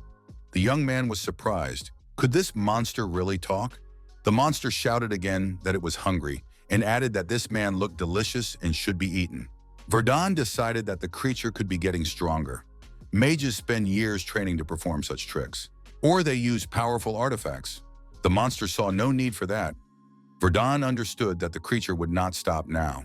The young man thought that the monster had enough skill to carry out endless attacks only in his blind spots. With such a level of skill, it was worthy of being called opus magnum. The monster swung its arms and rushed at the protagonist. The young man managed to activate his defense. With a gleam in his eyes, the hero decided that the devourer was no match for him anyway. The protagonist had one habit. He had lived in Bogomir for 7 years as a research subject. So the young man had to constantly suppress his rage. Then when he returned to his room after the experiments, he used his accumulated emotions as a driving force and completed his theory of confronting the heavens. Perhaps that is why the stronger he felt, the more anger he spilled out. After that, his feelings ceased to cloud his mind, and he began to think rationally. Verdun thought that the professor's work was indeed better than his. The devourer, as the professor himself called him, possessed physical abilities on par with the orc jesters of Pite. This monster regenerates in much the same way as jesters. However, the devourer's flexibility and speed are much higher. The protagonist attacked the monster with his staff. The devourer jumped aside and was hit by the earth spear. The young man said it was a trap, and the monster fell for it so easily. A magic arrow was also fired at the monster. Verdun thought that any knight could defeat it. The devourer cannot distinguish even the simplest feints. It just swings its fists, even though it has plenty of strength. At one point, the earth spear pierced the monster's body through and through. The young man decided that it was a humanoid beast. Verdun noticed that the creature was too weak to be called the best creation. The professor couldn't understand. How was this possible? How could his opus magnum have lost? This creature acquires the traits of its prey through absorption. In this way, it continuously becomes stronger. The professor believed that his creation was a man of the future, a non-human. And yet it fell so ingloriously in this battle. The professor decided that his child had only just awakened. The child was still hungry and could not use its full power. If he had another chance, he would feed it to restore its strength. Then it would be possible to destroy this magician and escape. Verdun said that given the structure of the facility and the remaining traces, there must be records. He asked the professor where the experiment records were. Verdun told the professor that if he didn't hand over all the findings, he would have to destroy the monster right there. The professor agreed to do so. He assumed he had been given another chance. If this guy was also a mage, seeing the records might make him spare his life. The professor handed the young man a huge notebook and said he didn't mind him looking at it. These manuscripts contained the entire value of his cruel research.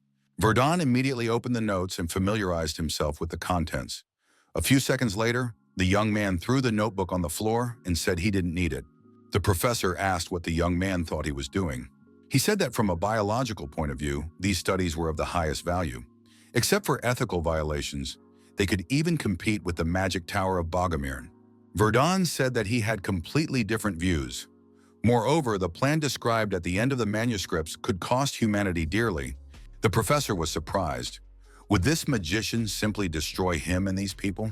Verdun said that if the professor told him what the Ark was, he might reconsider his decision. The protagonist thought that Jason was already on his way here, so there was no time. If he wanted to avoid complications, he had to finish everything here. Verdun told the professor that it was time for him to disappear. The professor said that he hadn't finished his work and needed more time. Verdun activated the flames and set the professor and his creation on fire. Jason burst into the room and asked if Asher was okay. The magician replied that he was fine and asked if Jason had dealt with the killer.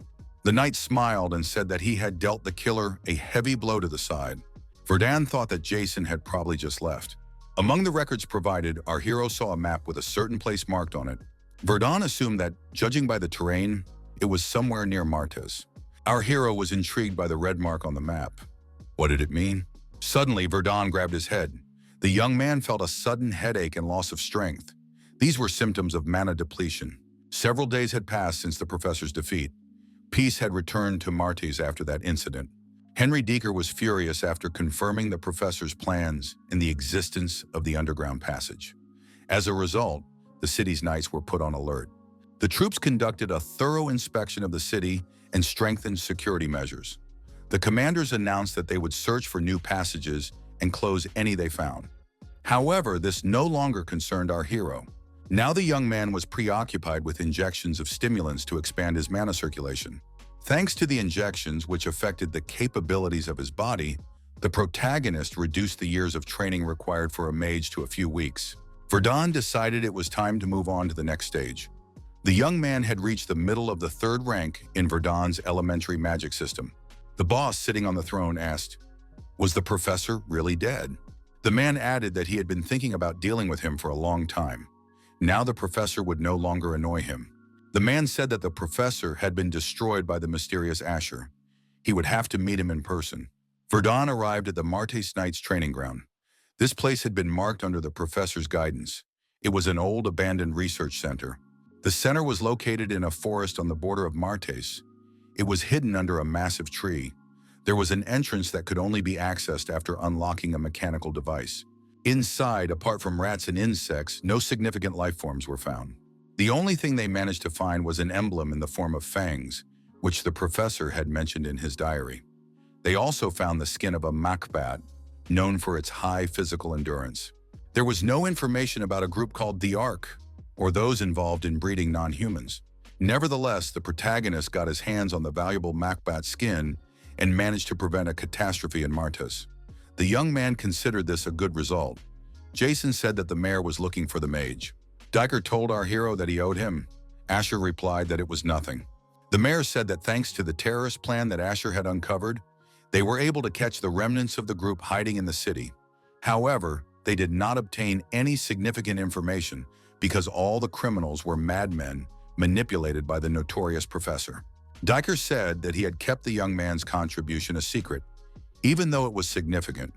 The young man agreed because otherwise the citizens would have panicked. Verdun thought that reputation was important, and that he needed to build his own if he wanted to earn money and gain experience. When he was recognized as the mage who saved the city, he would probably have more opportunities as in the territory of Pate. However, the reason the mayor agreed to keep this incident a secret was because it was a repository of rare items. These items were acquired directly by the city or by criminals. Verdun was surprised when he realized that it was a repository of magical items. The young man understood that he could receive a much more valuable reward for his efforts than just money. In this repository, one could find a skillfully crafted mithril sword that could be easily charged with mana. There were also high-quality weapons and magical artifacts. The mayor said they had everything. Asher could take his time and choose what suited him. Verdun thought that there were many opportunities to earn glory, but the chance to obtain such rare magical artifacts was rare. Verdun asked the mayor if he could appraise them. Diker replied that he was impressed because the young man was a mage, but he was able to understand the value of an artifact. Verdun noticed the Staff of Escape, which could increase the speed of spells.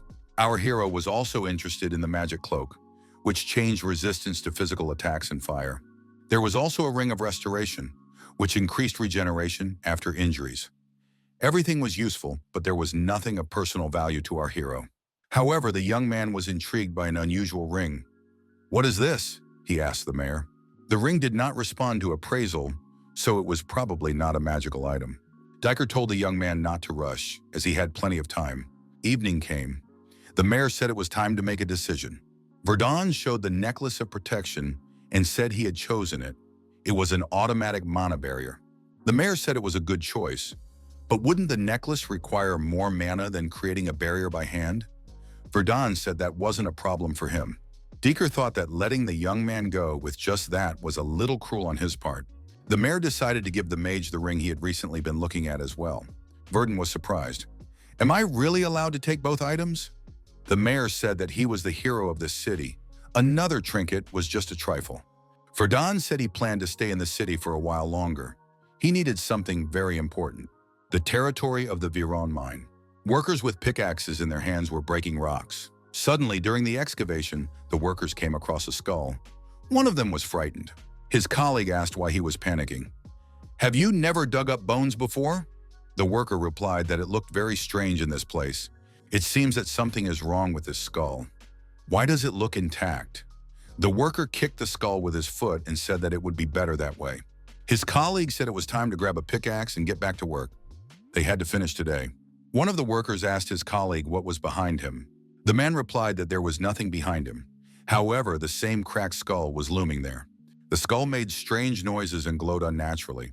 Suddenly, undead creatures appeared in the mine and attacked the workers. The frightened workers shouted that they had to leave the mine. However, the undead were armed, and the workers were unable to escape to the surface. They were destroyed. After that, rumors began to spread that undead creatures had appeared in the mines of the Viron territory. With the appearance of creatures that could not be destroyed, a state of emergency was declared in Viron. Testimonies spread from survivors who had managed to escape from the mines. The entire territory was plunged into fear. Meanwhile, the tragic story of Viron began to spread by word of mouth. At some point, a messenger from Viron also arrived in Martes. Thus, the news reached our hero. Verdun, experimenting, asked Iris, "Is this an example of a correct magic spell?" The girl confirmed and added that now they had to try to move quickly together with him. It took the young man a whole month to learn this spell. A month had passed since the professor's destruction. All this time, Verdun had been learning magic from Iris. During a practical lesson, when he encountered an orc, our hero practiced the skills increase strength, increase reaction speed, and enhance senses. Verdun jumped over the orc, swung his staff, and activated the barrier spell skill. Our hero had finally reached the level where he could use all these skills in battle. Iris said it was simply incredible. The mage defeated the orc with his bare hands in just 13 seconds. Looking at our hero, Iris thought that this guy could handle anything. Verdun said that these lessons had definitely paid off and thanked the girl. Iris said that Asher was simply amazing. He could have learned all this on his own. Verdun replied that he had no books left and was experiencing stagnation. If it weren't for Iris, he wouldn't have been able to learn spell magic. Iris thought that despite his skills, this young man was modest and handsome. Are there really such wonderful people? He is simply ideal. He has all the advantages.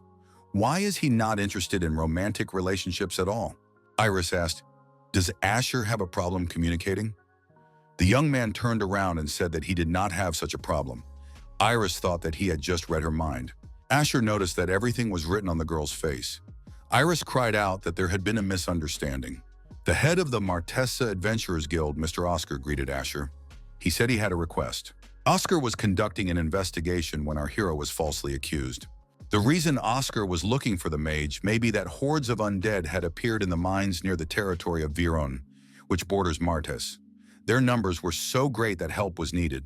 Rumor has it that contact with the undead causes curses and diseases, so no adventurer agreed to help. Then Oscar learned that Asher had dealt with the professor and came to him. Verdun didn't really want to get involved, but he was out of money. The protagonist decided to take advantage of this opportunity to improve his reputation, so he agreed. Those watching the mage noted that he also trained in close combat with a staff or spear. Not only did he look good, but he was also in excellent physical shape. Verdun said he had heard strange rumors. Did Iris know about them? The girl replied that she had heard nothing. However, in reality, Iris knew about it, of course. In any case, the young man did not expect her group to go too. Was Iris not afraid of the undead? Iris replied that silly rumors about curses did not affect academy graduates like her. Besides, they would be supporting Asher in the rear, not on the front lines. It was a great opportunity to earn achievements without actually fighting. Myrna thought that, in other words, they were not part of the combat group. The carriage with the squad left the city and moved along the set route to the Viron area. A day had passed since the expedition's departure. The adventurers noticed that Asher had been using flight non-stop since yesterday. Was everything okay with his mana? Why was he keeping his distance from them? One of the girls asked Iris about her relationship with Asher. They seemed quite close. Iris replied that they were like younger and older friends. During their last mission, their group got into trouble. Then Asher suddenly appeared and saved them. After that, they became closer. The girl asked if they were both graduates of the same academy. Iris replied that this was not the case. Asher was more like a mentor, but the age difference between them was small. Asher suddenly jumped into the carriage and said that a horde of undead had been spotted ahead. It seemed that they were pursuing the inhabitants of the Viron territory. The young man said he was going ahead to help the locals. He flew up into the air and headed in the specified direction. It was still quite far from the area of conflict, but there were too many undead. Verdun decided that this was the perfect opportunity for him. Our hero devoted a whole month to magic, spells, and it. It was time to see the results. Among the treasures the young man stole from the Tower of Magic was a grimoire. Only third-level mages and above can use it. However, even simply opening this book increases the caster's magical power. It is a rare item that all mages desire. Only the master of the magic tower can create it. This requires expensive materials, so only a limited number of grimoires are made. Most of them are already in use, which makes them ineffective. The one our hero brought is an unregistered grimoire of elemental magic. The young man engraved a complex, permanently bound magic circle called Connection in it. Now, his first real test after completing his connection with this grimoire is geographical manipulation. After an intense attack, the bones of the undead scattered in different directions. The frightened adventurers also left this location. Verdun used the skills Air Road, Flame, and Double Spell. Then there was an explosion, and the undead were destroyed. Everything was set on fire. The adventurers, watching our hero, noted that he had been using flight since yesterday, and he still had enough energy to use such spells. Verdun thought that the spell he had recorded in the grimoire was an earth element spell. Perhaps it was the result of the combination of the enormous mana of his altered body using superiority over the sky. Iris thought that Asher was already beyond the 4th level. Definitely, these were not the skills of a 3rd-level mage. Iris looked back and saw undead approaching her from behind. The girl screamed loudly in fear. Suddenly, a huge warrior in platinum armor with an axe appeared. He destroyed the undead and asked where all his loot was. The warrior said he didn't understand anything. Could someone explain it to him? The warrior asked in surprise why everyone was silent. He repeated the question. Where was his loot? The warrior with a platinum pendant on his chest shouted for an answer, and not to test his patience. Iris immediately realized that she was facing a warrior nicknamed Butcher Galliarch. But why was this man here? The girl replied that all the undead had already fallen under their blows. The butcher was indignant because there were dozens of them. When they were far away from here, a message came about the horde of undead. There must have been quite a few of them, but now he learns that they have all been destroyed. The butcher looked at the mage and thought, could this guy have done all this? The butcher asked the blonde-haired young man if it was his work. Verdun replied in the affirmative. The butcher said it was very rude to answer that way. He came here because he was hired to hunt these undead. The undead were his prey, and this mage simply stole his job. The butcher said that the young man had interfered with his work, so it would be better if he paid him. Verdun, with a glowing staff in his hand, calmly looked into the eyes of this brute. Verdun asked how much the guy thought he should be paid. The butcher noticed that his opponent had suddenly increased the distance between them. He had probably chosen a position for battle, as befits a mage. The butcher was puzzled. Did this young man really intend to fight him? The bully's eyes lit up, and he said that in that case, he was ready to have some fun. The adventurer told the mage not to act foolishly. He would not be able to fight the butcher. Iris also said that this man was dangerous. However, dangerous was an understatement. He was strong and had a violent temper. Several years ago, he got drunk and started a fight in a tavern. He crippled a knight who was simply trying to stop him. Iris said that this was a serious crime. How could a drunk knight cripple a man? The adventurer said that the guild did not punish the butcher at all because they needed such a warrior. Goad, a mage from the Galliarch group, said it would be unreasonable to expect the usual rules to apply to someone like the butcher who has a platinum rank. The guild is well aware of this fact.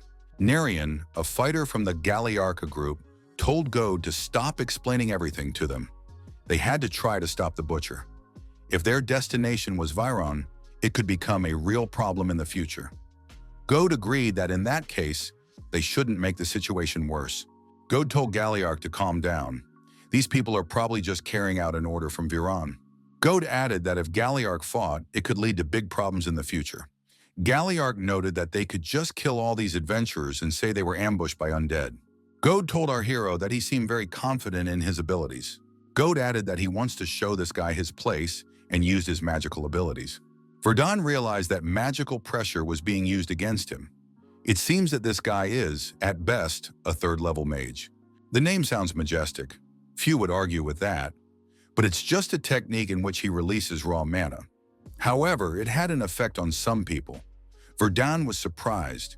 Was his opponent really ready to use it in real combat? Verdun looked at his opponent and attacked him energetically in turn. Goad staggered and, unable to stay on his feet, fell to his knees. Galliarch thought, did this guy interrupt the magical pressure and knock Goad out? But Goad is a good mage. Galliarch realized that this guy was much stronger than they had expected. The butcher asked the young man his name. The protagonist replied that his name was Asher. The young man added that they would meet again in Vero. The clash with Galliarch's group ended sooner than expected. The expedition entered the city. Murda's team, tasked with protecting the surviving members of the royal family, was delayed on their way to Viron. By entering into conflict with Galliarch, Verdun incurred the displeasure of part of the group. The next day, Lord Viro, Mr. Farned van Viro, thanked the guests for responding to the call. An order was given to proceed to the mines of Viron. Viron's troops participated in this expedition. The goal was to destroy the suddenly appearing army of the undead. The Order of Loas also took part. A group of adventurers led by Galliarch also set out for the mines. The butcher promised that there would be no casualties among them. Galliarch asked the leader of the detachment, Martes, if he was nervous. The adventurer told Asher not to try to fight the butcher. The young man promised, but only on the condition that the butcher didn't start first. The battle had already begun. The commander said that if the undead had a physical form, it was necessary to aim for the head. If you hit them in the middle, they would regenerate. Priests and mages had to support from the back line. Suddenly, the bloody golem appeared among the opponents. The priest shouted that it was necessary to retreat, otherwise the golem would crush everyone. The commander of the knights said that this golem could not be destroyed with ordinary swords. Galliarch said that the blood golem was perfect for a warm-up and rushed into the attack. With his bare hands, the butcher separated the golem's head from its body. Undead said that he had expected something different from the butcher. The golem was destroyed with a single blow. Galliarch swung his arm and threw the golem's head far away. The monster's bloody head fell at the protagonist's feet. Verdun said that was very rude. The butcher declared that if the young man wasn't going to show his true strength, then what was he doing here? Everything Asher had shown the day before was just tricks. Verdun activated the landscape manipulation skill. The ground beneath their feet shook and began to move. After that, the mage activated the skill Fireball. Iris was frightened and asked what Asher was doing. Myrna said that he was instantly using serious spells one after another. Galliarch said that Asher looked weak, but he still had a core. The butcher added that he definitely liked that. Gramila suggested seeing which of them would prove to be stronger. Galliarch rushed to attack the undead and shouted that whoever destroyed more enemies would win. Starting with Galliarch's provocation, Verdun seemed to be participating in the competition, scattering the undead left and right. As a result, the main striking force reached the mines of Vero with fewer casualties than expected. Since space in the mines was limited, our hero squad could not go there in full force. Only a few people were selected. Galliarch said that Asher fought well. Verdun stated that they were not friends. Galliarch said that they fought side by side on the same battlefield, so there was no need to be hostile. Goad wondered what the butcher saw in that guy. Goad, remembering their first meeting, thought that he had failed to use mana pressure back then. However, this guy completely subjugated him with his mana in the blink of an eye. Goad understood that Asher had the same third level as he did. Most likely he was hiding something after all. A message came in that the Virun garrison would be waiting at the entrance. Everyone wished each other luck. At the forefront was a ranger from Galliarch's group. The girl's name was Narienne. She was worthy of the gold rank. She goes first and is the first to see danger, then instantly destroys the undead with surprise attacks. However, she was not alone. All members of the group performed their duties effectively. Such is the true strength of the group. At one point, our hero felt uncomfortable for some reason. One of the knights shouted that they had reached the end of the mine. Verdun wanted to scan the entire mine with a mana detector just in case. But if there were undead nearby, they would most likely be detected. The priest said there was no need to tremble with fear. They must believe in the blessing of Luas, the god of light. Iris asked Asher if something was wrong. The girl believed that if they attacked the enemy first, they would be able to protect everyone. Galliarch said that Asher was clearly tense. He also sensed the smell of death. Asher said he couldn't tell for sure, but there was definitely a powerful undead nearby. Asher said that, as annoying as it was, the butcher's intuition seemed to be right. Iris should stay close when the battle began. Iris was surprised. Even Asher was saying this. What awaited them ahead? The young man replied that he did not know yet. One of the adventurers noticed that light was coming from the end of the mine. However, it was not worth jumping in there.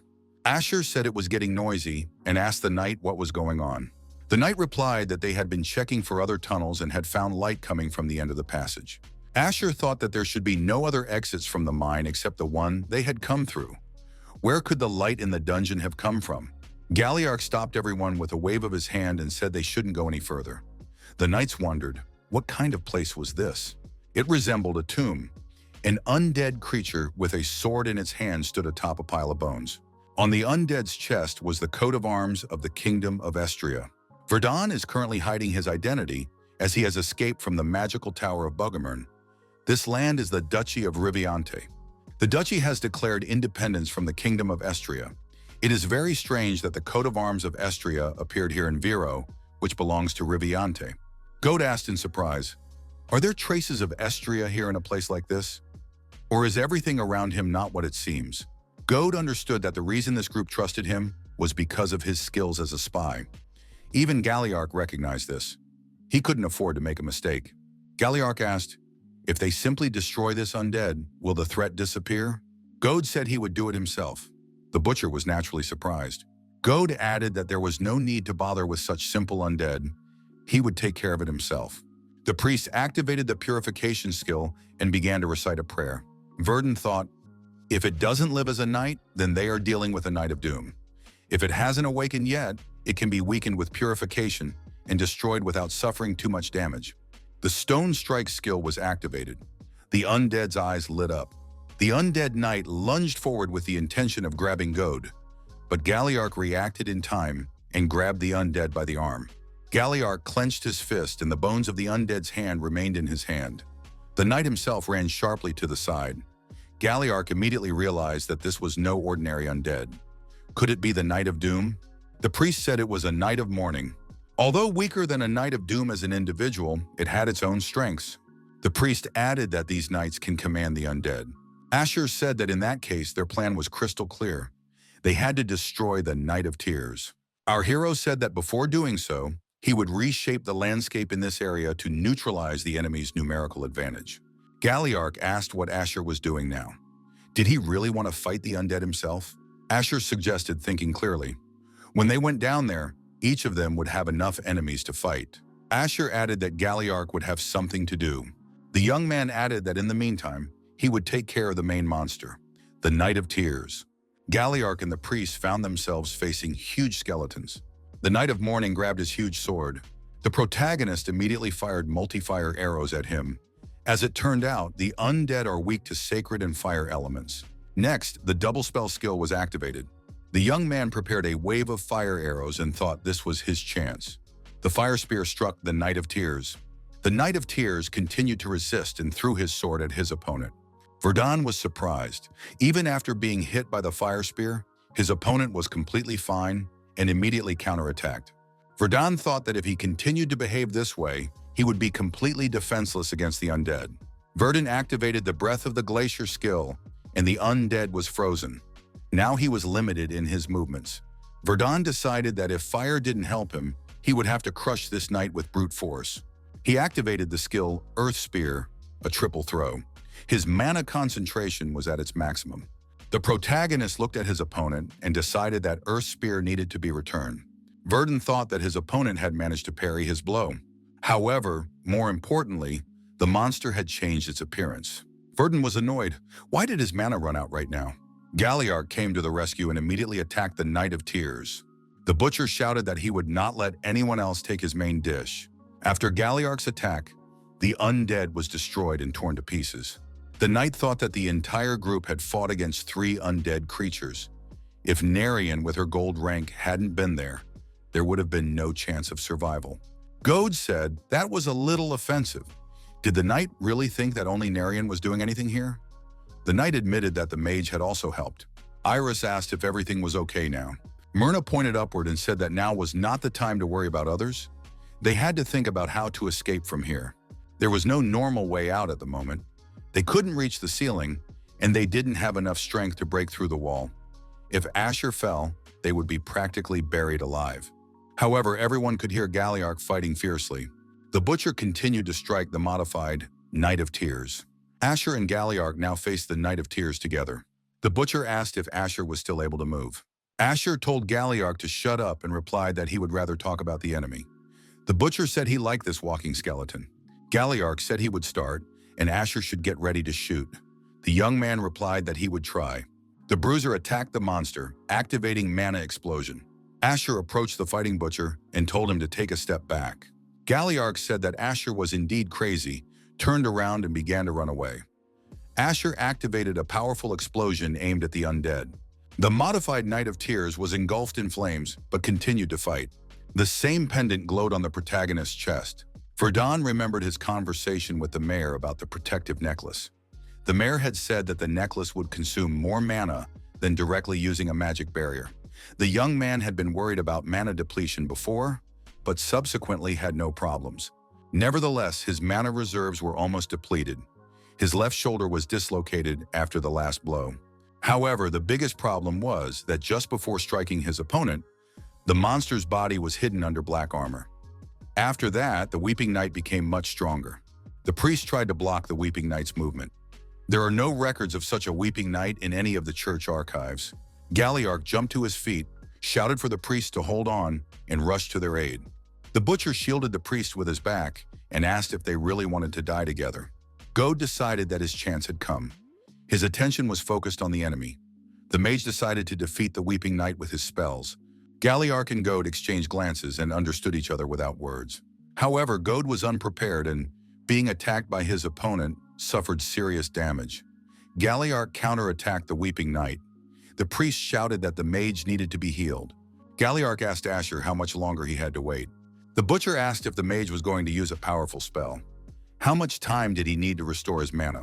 Asher replied that he would be ready in a few seconds.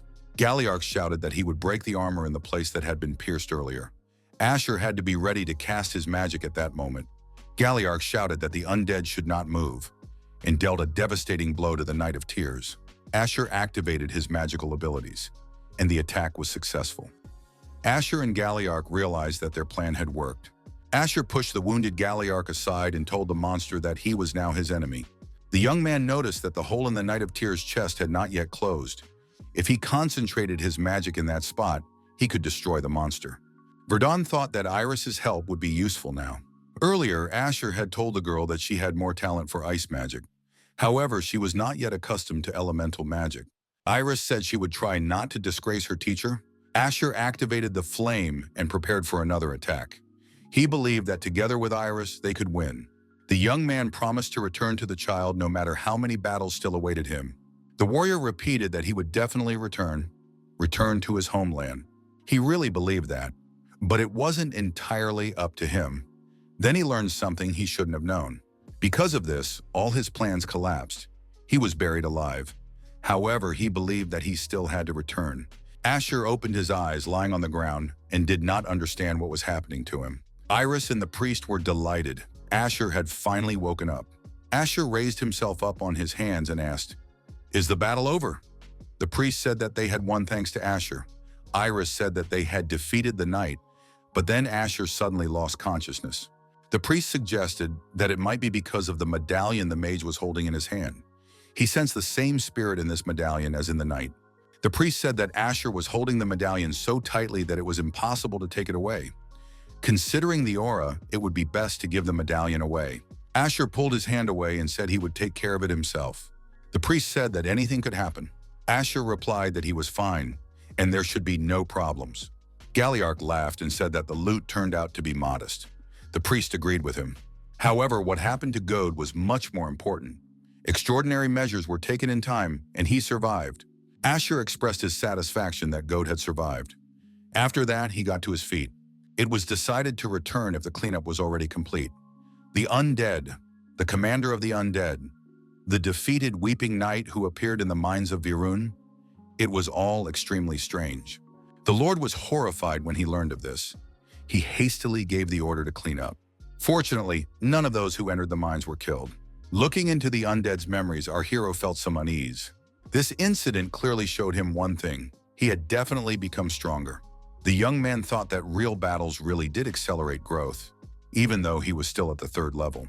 However, with the magic book that interrupted the connection and increased mana, he could use spells with an area of effect corresponding to the 4th level. Verdun kept telling himself that if he didn't give up, he would definitely achieve his goal and reach the power level of the head of the Balrog Tower. After all, he had already managed to increase his mana. The priests of the Order of Luas decided to stay and continue watching the mines. The adventurers returned to their respective areas. Galliarch suggested that Asher was not going to become an adventurer or a mercenary. Was he also heading to Grey? Asher asked what they were talking about. The butcher was surprised. Did Asher not know where Grey was? How was he going to make money in that case? Did he think people would just come to him when he became famous? Asher asked, why not?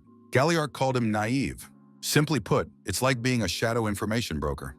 In Grey, information is bought and sold by those whose skills have been proven. They are also the center that organizes requests. Galliarch said that there are many more such people than the young man thinks. People who do not follow the rules but strive for money and fame. Asher asked why Galliarch was telling him this. The big guy replied that they had gone through the flames of battle together and had become comrades in arms. Trapped in the magic tower, the protagonist was unaware of this information. If there are risky orders, there will likely be many opportunities to face strong opponents, which means many chances to become stronger. Iris from the carriage said that they would be leaving soon. The girl asked if Asher wasn't going with them. She wanted to learn more about elemental magic when she returned to the city. Iris asked why Asher was standing aside. He wasn't going to leave them, was he? Besides, his wounds hadn't healed yet. Asher thanked the girl for the magic she had given him. With such training, she would be able to control elemental magic well. However, he really did need to leave. Everything happened very suddenly. Iris realized that she had survived after all. She had also managed to study the theory and magic of the elements, which she had been unable to learn at the academy. She understood that they had met suddenly and were parting just as suddenly. However, Iris did not expect it to happen so soon. She understood that she couldn't ask him to stay. Iris and Asher shook hands and promised to meet again. Iris thought that when they met again, she would strive to be the younger sister that Asher could be proud of. The female mage demanded that the defeated man answer her. Why was the Dark Hour aimed at the magical tower of Bogomern? The Dark Hour was a group of people who had strayed from the path of orthodox magic. Verdun managed to attack their third secret laboratory, but never found out who was behind the attack on the magical tower of Bogomern and why. Perhaps low-level mages are not privy to such details. The young man said it was simply impressive. A simple second-level spell had such destructive power. Locard Maniacs, Valdek's third student, said that people with special abilities are different from others. Did Rovalyn agree with him? Rovalyn reminded him that she had to figure this out for herself. Lucas said he couldn't let her do that. He added that he couldn't put her in danger and let her go alone, because she could become his master's fourth student. Rovalyn told Lucas to focus more on his thesis. 7 years had passed since the publication of The Theory of Multi-Continuity. Many were eagerly awaiting it. But could his talent cause the same resonance as 7 years ago? Lucas noticed that Rovalyn did not believe in the unfounded rumors from the past. The master of the tower himself acknowledged this thesis as his own work. Rovalyn said that it seemed strange. A man with such an impeccable mind had only managed to rise to the 4th rank in 7 years. Lucas was angry. How dare she talk about him like that? Lucas thought that this girl had always been unbearable, and now she was stirring up the past and making accusations. Verdun was dead, so no one would ever be able to reveal the truth that he had stolen the work. However, Roland was becoming bolder every day, but if he acted on his emotions, he risked losing the favor of the Tower Master. He must maintain his reputation and gradually rise to the 5th level. Then the world will be at his feet and he can get rid of Rovalyn. Before leaving Viron, on Galiarch's recommendation, Verdun stopped in the village of Grey. Now he has arrived in Cohen. Known for its industry and manufacturing, this city attracts many who are looking for stable work and value public order. However, due to the living conditions here, there is also a large gap between the rich and the poor. The slums of Cohen are known throughout the duchy as some of the most terrible. Verdun understood that it was in these slums that he had to search. The difference from the main area was striking. Even the slums of Martes weren't this bad, but at least there wasn't an unbearable smell here. Verdun approached the building where he thought he could buy information. Cohen, the tip of poverty. Verdun opened the door and entered the empty establishment. Inside, there was no one but the man behind the counter. The man said that they were not working at the moment and asked the visitor to leave the premises. Verdun said that the butcher had advised him to come here. The owner of the establishment asked the visitor his name. The young man replied that his name was Asher. The man said that the young man looked exactly as he had been described. Since the young man had come on the recommendation of the butcher, formalities would be omitted. The visitor had to go through this door, and then he would find himself underground. The man warned the young man not to cause any trouble if he didn't want them both to get very busy.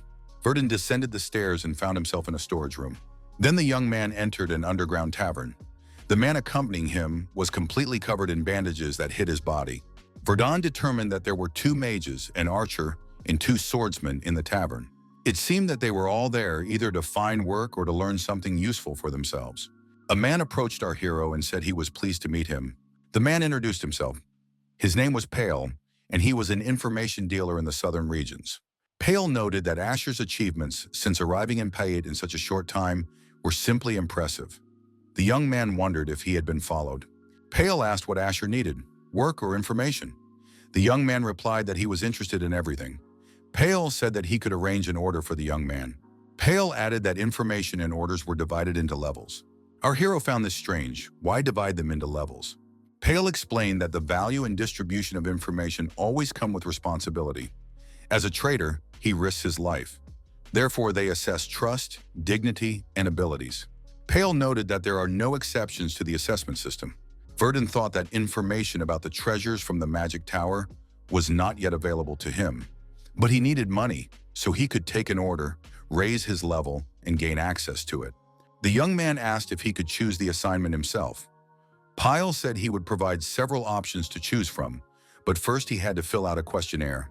Pale suggested that Asher was more inclined toward research than simply swinging a sword.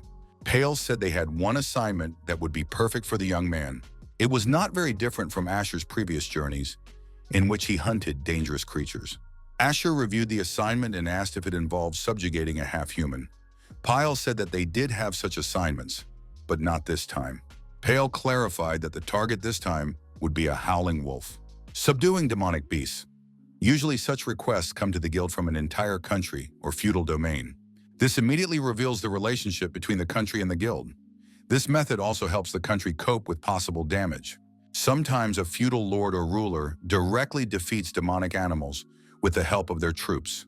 In this case, the materials obtained during the battle belong entirely to the initiator of the military campaign, and the guild responsible for distributing information about monsters receives nothing. However, such actions soon lead to the appearance of even more monsters. Without sufficient troops, the domain turns into a lair of monsters. Therefore, unless it is an emergency, it is the guild that has the right of first intervention in matters related to the destruction of monsters. However, the customer always wants to secure the most valuable materials for themselves. The vocal cords of the lowest wolf also fall into this category. Thus, in the end, it is Gray's information merchants who are able to satisfy the appetites of such lords and rulers. After that, the young man accepts requests from such information traders and resolves all issues. He was currently working on fulfilling one of these requests. At the edge of the forest lay the bloodied body of a huge wolf. People approached it. Pale said that the guild had done an impeccable job. Pale looked ahead and saw that not just one individual had been destroyed, but an entire pack. It seemed that this was not a typical third level. The ordinary creatures had been destroyed by large-scale attacks. Now the target was the lowest level wolf. It was being destroyed slowly and thoroughly so as not to damage its vocal cords. The man noted that the hunt had ended 2 days earlier than promised, and the quality of the vocal cords was first class. He added that he was satisfied with everything and that the order could be considered complete. Pale said that they had obtained a sharp arrowhead. The master asked the young man if he liked the set he had made. Asher replied that he liked the new purchase. The young man added that he had come to the right place. Upon arriving in Cohen, Verdun commissioned a workshop to make armor from Mabat's skin. Verdun asked the master if he could order a set consisting of upper and lower parts. The protagonist also asked the craftsman to restore the ring he had received in Mardius. The craftsman said that the ring was a magical artifact and that it was not a simple restoration. The young man took the ring in his hands and felt emotions. The damage was so severe that he couldn't tell what effect the ring had, but it was definitely a magical item. After that, the protagonist stayed in Koken and began receiving requests from Pale. Pale gave orders, Verdun carried out the tasks and received rewards. The requests ranged from capturing wanted criminals and fighting bandits to raiding illegal slave traders. A whole month had passed since the young man arrived in Cohen. Although the ring had been restored, the effect of this artifact remained a mystery to him. Verdun decided that the problem could not be fixed in the workshop and decided to repair it himself. A girl with an ice cream cone in her hand ran past the young man. She stumbled and almost fell. Our hero managed to catch her. The girl's grandmother approached the young man and said that her granddaughter had probably caused him trouble. Verdun replied that everything was fine. He added that the little girl was fine and that he would be on his way.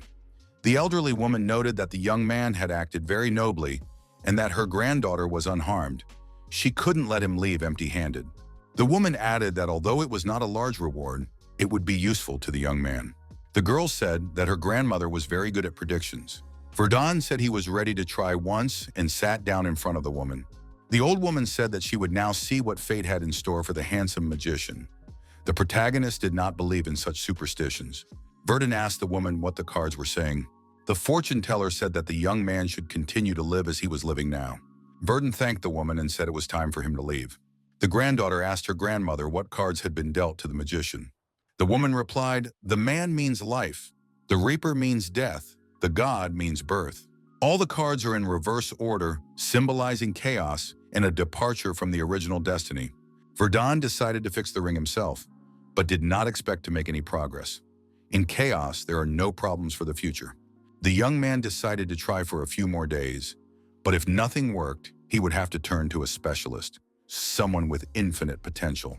There was still hope that this potential would not bring darkness into the world. The man looked at the sky and wondered, what kind of star is that? He had been studying astrology for a long time, but he had never seen such a star before. Its meaning was impossible to decipher, and it influenced other stars. The star, which should have fallen long ago, remained in the sky. The fate that was not supposed to disappear evaporated like smoke. The man with the ring on his hand prayed that star at the edge of the sky would not distort his destiny. After checking the map hidden in the ring, our hero left Cohen and began to move towards the Bard Mountains. The young man set off on a 3-week journey without telling Peel anything about it, as he had no idea where the ring was pointing. Fearing that unwanted people might follow him, the young man traveled by cart or on foot without using magic. Verdun emerged from the forest, looked ahead, and was surprised to see a small town below. The young man thought that his first goal was the nearby forest, so it would be worth hiring a hunter familiar with the area as a guide.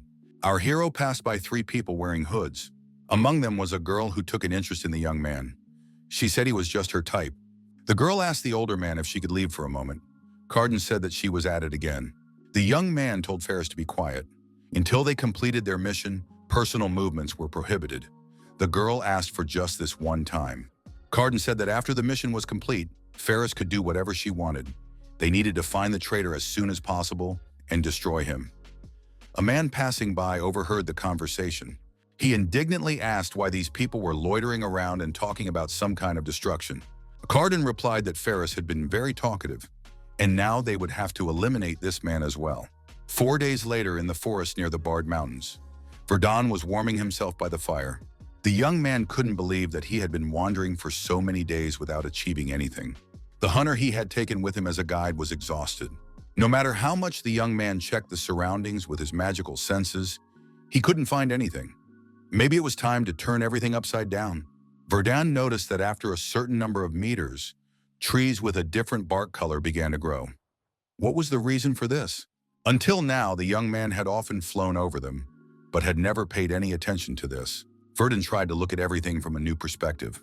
After that, he understood why he hadn't been able to find anything before. The entire forest was a huge magical circle of concealment. Who had set up a barrier of this level? Was the tree in the center of the forest the core of the magic circle? The young man decided to set a time interval of 1 hour. Verdun assumed that he would be able to destroy the magic circle during that time. The old man came to his senses and noticed with surprise that he had passed out again. The man drank the red liquid again. He said that even this potion was now having little effect. However, it was still tolerable. Someone appeared behind him and said that the time would soon come when the world would change. The old man asked in fear who he was. Had he been sent from the dark hour? Verdun appeared in the room. He did not understand why the man remembered them, but his guess was wrong. The young man said that he had come here following the instructions of his ring. The old man saw the ring, said it was crescent, and immediately began coughing up blood. After recovering a little, the man asked where the young man got the ring. Verdun understood that this was no ordinary old man. It was obvious from the fact that a high-level, large-scale magic circle of concealment had been set up in the forest. The old man was somehow connected to this ring. He must remain vigilant. The young man asked why the old man was here. The old man said that the boy was very cautious, and he liked that. He agreed to tell the young man about the ring. The man asked how the young man was able to overcome the barrier, since most of the dozens of entrances were traps. Verdun said that he destroyed the magic circle in 4 hours. The man was surprised. Could the young man really have enough knowledge and skills to solve such problems at such a young age? Verdun asked again what kind of ring it was. The old man said it was fate. Fate had brought them together, even though they had never met before. The man added that he had lost this ring 15 years ago. The old man said his name was Harkin. He was a 5th-level mage, known as a sage for his knowledge of alchemy, magic circles, and astrology. Harkin added that he had one close friend. He had reached the 6th level and proposed founding a society for the study of magic. Thus, the Dark Hour was born. The group started with 8 people, but within a few years there were more than 100. The world both admired and feared them. This was not surprising, as they possessed the power to crush a small country in a full-scale war. Harkin said that his friend did not lead the Dark Hour down that path. Even though they had more work than before, they were still a gathering of student magicians. This continued until his friend died. His friend was destroyed by their student, whom they had raised together. Harkin asked what Dahit was doing. Dahit Vestral said that he was going to take control of the Dark Hour. They were blinded by the talent of a child capable of reaching the 7th level and did not see his true nature. Dahit announced that from that day forward, the Dark Hour belonged to him. By the time they were old, he had already reached the 6th level. Most of the members of the Dark Hour were killed or seriously injured by Dahit or his followers. Harkin added that he managed to escape and save his life, but all his mana channels were severed. The old man noted that over the years, his desire for revenge had not diminished in the slightest, and today this young man had come to him. Verdun asked if the evil deeds of the current Dark Hour were not connected to Harkin.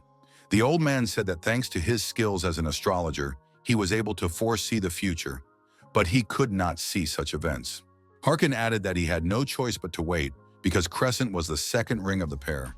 It had been lost and was supposed to bring here the one who was destined to save this world from great evil. Verdun said that work of this magnitude should be rewarded with a corresponding price. But what could Harkin offer him? The old man said that if the young man promised to do his will, he would give him everything he had achieved so far. The protagonist found this hard to believe. Was the old man really willing to share all his knowledge? He still faced the wrath of Balrog Besias from the magical tower of Bogomirin. It was a matter of personal grievance and revenge. However, the emphasis now was on peace, which was more important than his own revenge on those who had betrayed him. Verdun asked what the old man meant when he spoke of his achievements. A strange sound was heard outside the room. The young man assumed that they had guests. The 3 strangers entered the room and said that they had finally found the old man. Harkin asked who they were. The man asked the old man if he was Harkin Digest, the traitor of the Dark Hour. The old man asked angrily if Dahit had sent them. The hooded man told the old man to show respect when he uttered that name. Harkin said that this was unheard of insolence, because he was the teacher of that scoundrel. How could they destroy his barrier? Had Dahit himself come here? The man said that they had found the old man using an artifact to track mana. Harkin asked why they were looking for him, since so much time had passed. Carden said that the magical tower of Bogomirin had recently been destroyed. Many mages had died in the process. There had never been such a catastrophe in the history of magic. Carden added that someone had brazenly accused them of what had happened. Therefore, a squad of assassins sent by the head of the magic tower was relentlessly pursuing the Dark Hour. The leader of the uninvited guests said that Mr. Dat believed it was the work of his personal enemy. The old man's name came up among the suspects. Would Harkin admit his involvement? The old man laughed. If he had the power to destroy an entire magic tower, Dahit would have been dead long ago.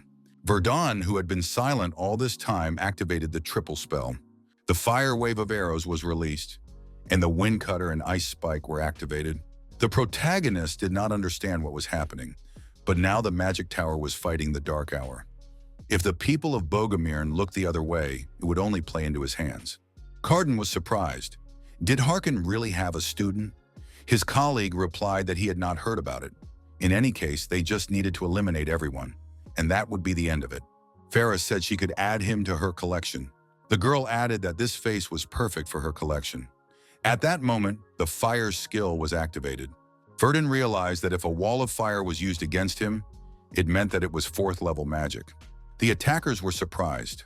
Did this young man really know high-level elemental spells? The others used wind and telekinesis. It turns out that this guy looks like Ma, who is in the middle of the 4th level. Ferris said she would give him a passionate embrace. Verdun pushed the girl aside and said he would refuse her offer. The skill, landscape manipulation, was activated. Carden was surprised. This guy uses a triple spell and also activates other attributes.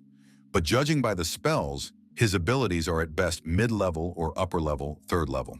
Ferris didn't understand why her suppression didn't work on this guy. Verdun counterattacked using fire magic.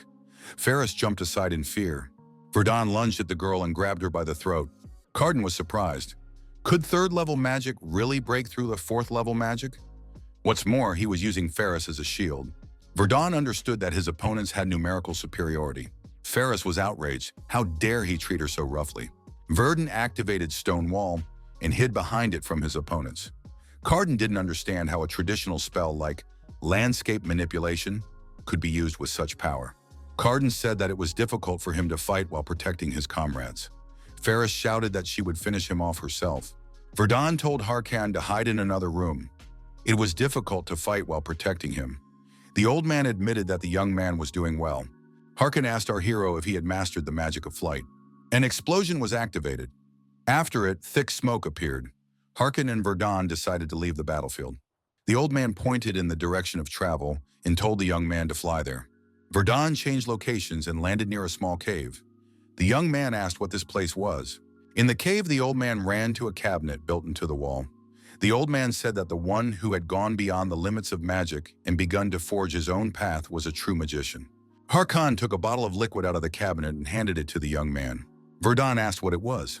Among magicians, Harkin is the great magician, and this very great magician ground up a rare herb and created a masterpiece that stood for 5,000 days, illuminated by the light of the moon and stars. Harkin said that if the young man drank it, he would gain a power that had never existed before. It would touch an area where no ordinary magician had ever set foot.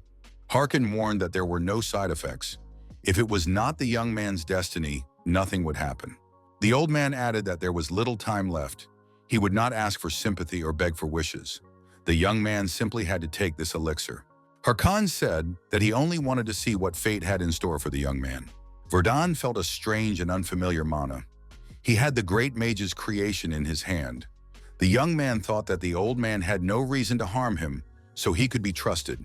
Verdun said that there was no such thing as predetermined fate in this world. As an astrologer, magician, and witness to the fates of countless people, Harkin finally understood that nothing is predetermined. Verdun felt the effects of the liquid he had drunk. The old man raised his head and said that it was starlight. However, the fateful turn that Harkin felt suggested that the young magician before him was the very star that defied the heavens.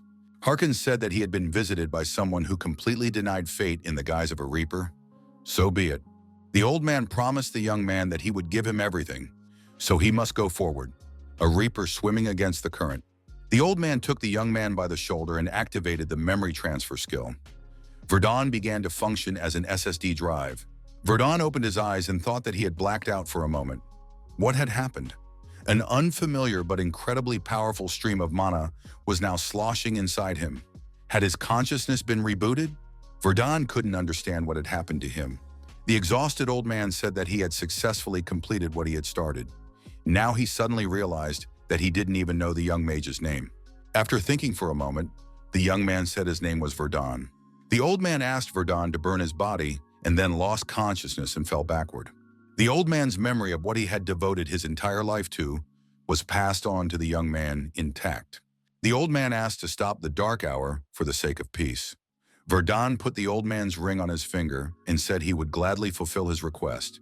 The young man thought that thanks to Harkin, he could now use 4th level elemental magic. The 3 pursuers sent to search for the old man tried to find him, but Harkin was nowhere to be seen. There was no response from Manu either. Harkin thought that the compass had also stopped responding. Could Harkin have died? In any case, his body had to be found. Harkin suggested that the old man might have set some kind of trap. Ferris suggested that he might have been crushed by a rock. Harkin said that the guy who was able to stand up to the 3 of them would never have died from a rockfall. Ferris asked what they should do. Should they start digging? Her skin was already cracking from the cold. One of the pursuers said that something was wrong here. He sensed a huge flow of magical power underground. Maybe it was an earthquake. Harkin shouted for everyone to move aside immediately. It wasn't an earthquake. It was 4th level magic. Harkin said that someone had interfered in this matter. But who could it be? Suddenly, a hole appeared in the ground, and Verdun jumped out and attacked these people. Harkin realized that it was the mage who was standing next to the old man. Verdun realized that the boundaries of his magic had expanded significantly. The young man thought that his mana flow was now as vast and deep as the sea. With the new attribute he had gained thanks to Harkin's elixir, he reached the middle of the 4th level in the blink of an eye. Something that would normally have taken years. Harkin only now realized that this young man had been hiding his abilities. All this thanks to Harkin.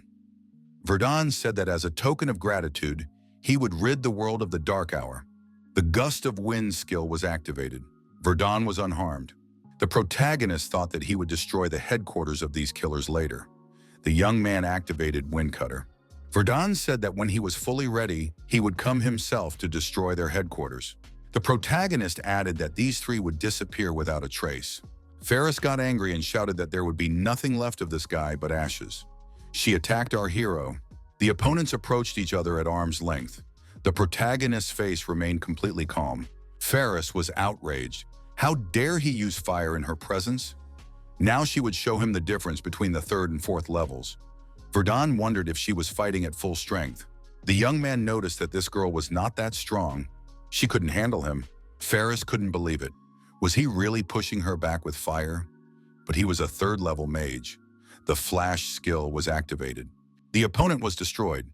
Verdun said, -1. Carden decided that they needed to call for reinforcements. The multi-kinesis manipulation skill was activated. Next, our hero scanned the area and took control of the entire battlefield. The leader of the killers thought that this boy was capable of flawlessly controlling the flow of mana. Another villain was attacked, and his hand was seriously injured. The compass that had been used to locate Harkin fell to the ground. Verdun thought that this was the same compass he had seen earlier. It had a rather complex structure and would need to be studied later. Verdun thought that there was only one opponent left. However, this opponent escaped. The protagonist thought that if a fourth-level mage or higher was trying his best to escape, it would not be easy to chase him down. Verdun decided that he should use Harkin's legacy. Carden, retreating at high speed, realized that he couldn't handle it alone. Ferris and Shen had already been defeated, so he needed to call for reinforcements. Perhaps one day this guy would become a serious threat to the Dark Hour. Carden sensed that a unique skill had been activated against him. Mana detection. Carden thought he had already crossed several mountain ranges. Despite the distance, his opponent was able to locate him. Carden continued to retreat rapidly. Something bright flashed behind him. Killer was surprised. Where was the light coming from? It was still far from dawn. What was it? Carden looked back and thought it looked like a bright star, but it seemed as if it was getting closer to him. Carden sensed danger, but it was an unnatural phenomenon. First and foremost, he had to escape from this unknown star, and as quickly as possible. He believed he should report to headquarters about the true nature of this guy. However, the fugitive was caught up. Carden noticed that his speed began to decrease, as if someone was slowing him down. Carden thought he had never heard of such a thing before. Could such magic really exist? Killer turned around and said it was just an illusion. After all, that guy was only a fourth-level mage. He couldn't use such a serious and powerful spell. Verdun dropped to the ground and stopped. He needed to gather his strength. The young man thought that as soon as he cast the spell, half of his mana disappeared as if it had never been there. It was hard to believe that this was ordinary magic. There was an explosion ahead. It was one of the 5 stars created by Harkin, the streaming star Meteor. It was a colossal force, and the amount of mana consumed was simply enormous. Verdun thought he needed to train. The boss was worried. He was already annoyed by the war with the magic tower, and now those he had sent to track down Harkin had disappeared. A man approached the boss with a prisoner whose hands were tied and whose head was covered with a bag. The man confirmed that the killers had disappeared, but he could say one thing for sure. The entire squad of 3 men had been killed. They had simply been wiped out. The boss was Dahit Vestrel, nicknamed Dark Moon. The assistant said that he had brought a resident of a settlement located near the Bard Mountains. His memory needed to be checked. Dahit activated his unique skills and used memory transfer. Dahit picked up information about this man's recent conversation, and the picture began to clear up. The boss realized that he had discovered a magical trace. Under the weight of the spell, the mountains collapsed. A powerful magical flame appeared, capable of burning down the forest. Dahit wondered if there were spells of fire of this kind. With such skill, it was only natural that they would be destroyed regardless of their numbers. The most likely culprit was Harkin. But how could that old man, whose mana contours were torn apart, have done such a thing? Could he have met with the saint from the Order of Lewis? Dahit said that a teacher who had reached the level of Grand Mage could well have done so. The assistant added that in that case, a pursuit party would have been sent out immediately. Dahit noted that there was no need for that. He was already dead anyway, and there was no need to search for those who had disappeared. Dahit added that he had given them to his old teacher so that they could keep him company in the afterlife. Verdun thought that the absence of this trio would not be a significant loss for the Dark Hour. It could be said that they got off lightly. Another assistant appeared and said he had an urgent report. He reported that the branch located near the Empire had been destroyed by Bogomern's punitive detachment. Dahit thought that the front line had shifted. Dahet reasoned that he had to endure a lot of humiliation for something he didn't even do. The one who was sent to the magic tower had disappeared. The head of the magic tower was extremely angry and furious. Verdun tasted the tea and said that it had a wonderful aroma. The young man was on a veranda in the center of the city. He assumed that he had managed to escape his pursuers. It was the resort town of Bryant. A few weeks ago in Harkana's hideout, our hero encountered the magicians of the Black Hour. To avoid possible persecution, the young man went to Bryant. Now the protagonist had reached the 4th level. The first 2 levels form the foundation, while the third consists mainly of basic spells. The 4th level consists of destructive, large-scale spells. It was thanks to potions and magic that Harkin was able to reach this level in less time than previously expected. Verdun thought that even he, who had studied countless theories and techniques of the magic tower, was amazed by this mysterious power. How did the old man manage to create magic that had no attributes? This is impossible for a mage who follows only strictly established rules. A kind of miracle that is only possible for a mage who breaks free from the rules. A miracle that cannot be created no matter how much magic one has studied or how great one's mana is. Verdun thought it was too early to be disappointed in himself. After all, he had not yet set foot on the path of the great mage. It was better to think about how to develop Harkin's magic. Of the 5 stars engraved by Harkin, the young man could only handle the first one at his current level. And even that took too much mana. Verdun thought that the power of this weapon was enormous, but it was difficult to use in real combat. It would be better if one massive star could be divided into several smaller ones. It was also necessary to disassemble the Dark Hour compass. Verdun realized that he had too much to do and didn't know where to start. The protagonist said that it was time to repair the equipment. It was worth doing this first. The young man went to the city in search of a good smithy. He saw the building of the Khan Trade Guild in front of him. Maybe that would help him. Asher was greeted with open arms and called a benefactor. The man told him to come in. The best tea and drinks would be prepared for him. Later, they would discuss what goods the young man was interested in. Verdun thought that this was indeed a relative of Conrad. Just as talkative, Verdun said he would like to purchase magical items. The man inquired, "Are we talking about magical items? Not only nobles come here, but also adventure seekers. Therefore, there is a wide selection of equipment and accessories. What is the young man interested in?" Asher said he was interested in a custom-made product. The man replied that there was such a craftsman, but there was one problem. This craftsman's skill was beyond question. However, he was a drunkard and a gambler, a real compulsive gambler. Recently, he had been pursued for his debts. The frightened craftsman told his creditor that he had no way to pay his bills. The creditor asked if he should not start working immediately. 8 million would not just fall from the sky. The creditor added that if this guy hadn't blown all his money at the mountain house in the first place, he would never have been in debt. What would the debtor do now, having had to travel such a long way because of him alone? Suddenly, a wad of cash fell to the floor, and someone's voice told them to stop. Verdun said he was ready to pay the 8 million debt. The creditor was indignant. Did someone allow this boy to interfere in a conversation between adults? The man told his assistants to take the money from the boy and teach him some manners. Suddenly, the man shouted for the men to stop. The assistants were surprised. What was going on with their boss? Did he know this kid? When the young man was a child in Brienta, which at that time was a city of crime, a frail-looking magician appeared. However, appearances were deceiving. Everyone who crossed paths with this magician paid with their lives. Now he decided to show how he managed to survive. The man knelt before the protagonist and asked for forgiveness. He claimed that he had no idea that this young man was a mage. The creditor said he was asking for the debt and nothing more. Verdun was surprised because he hadn't done anything yet. The creditor and his men said they were done and were leaving. He wished the protagonist a long and healthy life. The master asked the young man who he was. Asher said that he had been recommended by the Conrad Trade Guild. The young man added that he would like to order a product. Asher reached out to the frightened master and asked if this was possible. The master agreed. Asher warned that he would deduct 8 million from the commission fee. A few days after this incident, the young man thought that the Dark Hour compass was an ingenious device created with the help of magical power. All mana has the property of returning to its owner. Using this property, one must place the target's mana into the central crystal of the compass and amplify it with mana amplification. Verdun thought that they had created something almost equivalent to an artifact. Several days passed, but no one attacked the hero. Perhaps he had managed to escape persecution. Starlight. That's what the young man decided to call the new attribute he received from Harkin.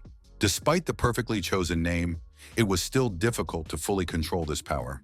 Starlight connects and amplifies mana, like a cluster of stars in a constellation. It creates a power that never existed before. The problem is that the contours of Verdun's mana differ from those of Harkin's mana. Due to slight differences in Harkin's pattern, it is recognized as a different pattern, causing the spell to behave unpredictably, leading to unexpected results. Verdun thought there was no need to rush. Now that the magical artifact was almost complete, he would soon be able to leave this place. A man approached the young man and said he had been looking for him everywhere.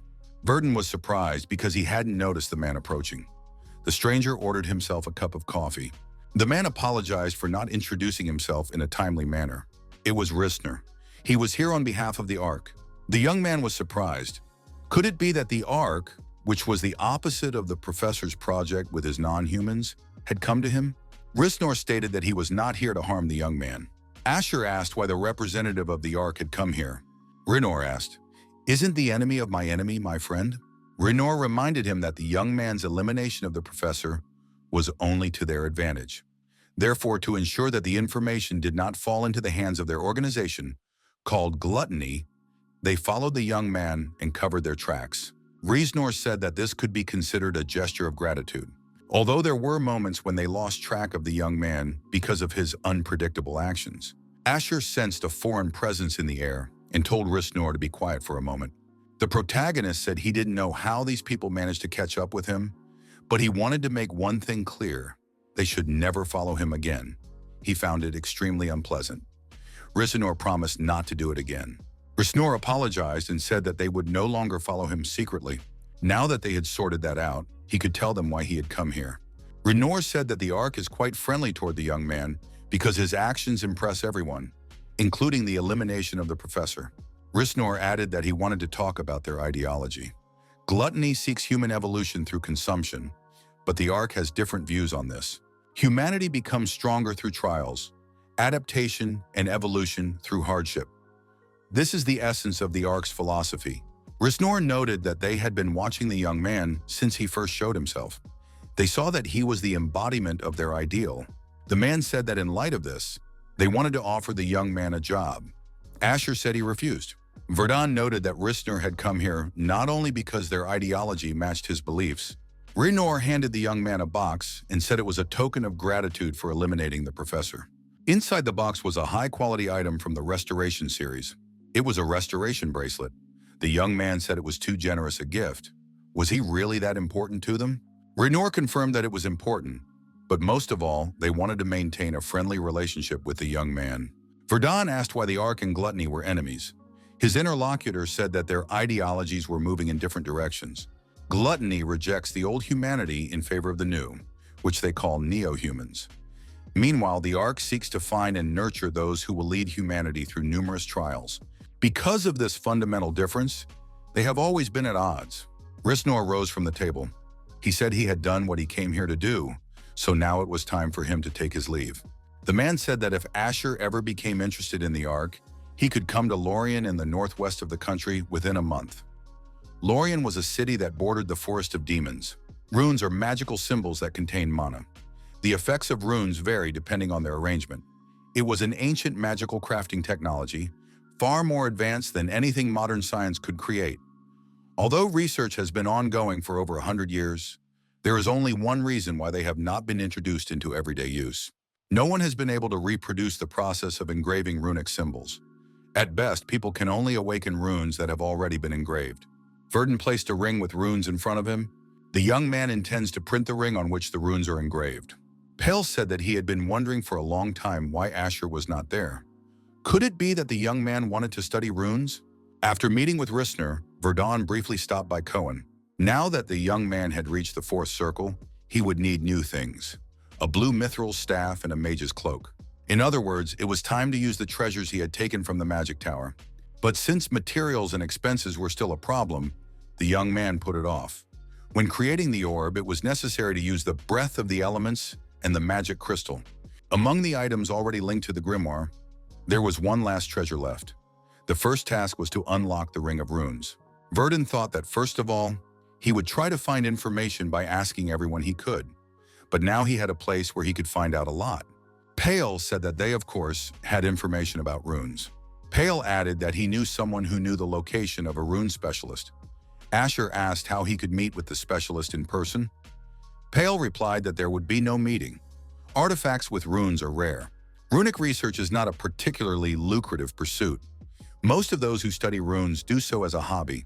Pale noted that Asher had received a special request that could help in this matter. Pale noted that the customer insisted on Asher's candidacy. Of course, the young man could refuse, but by a strange coincidence, the customer knew the location of a rune specialist.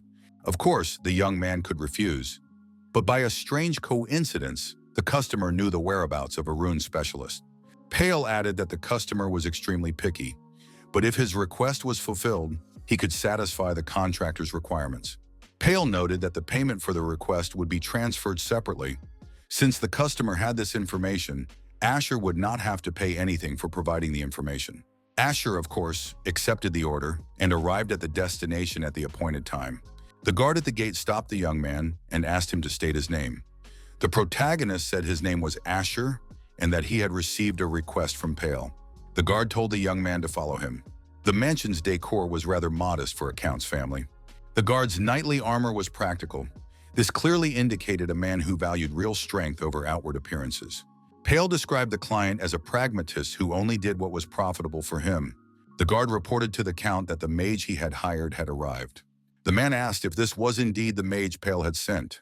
The young man bowed and repeated that his name was Asher. The protagonist realized that the man behind several of his previous orders was none other than Count Rodenmeyer.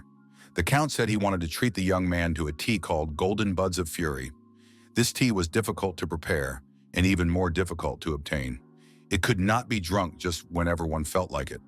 The young man had to take advantage of this opportunity.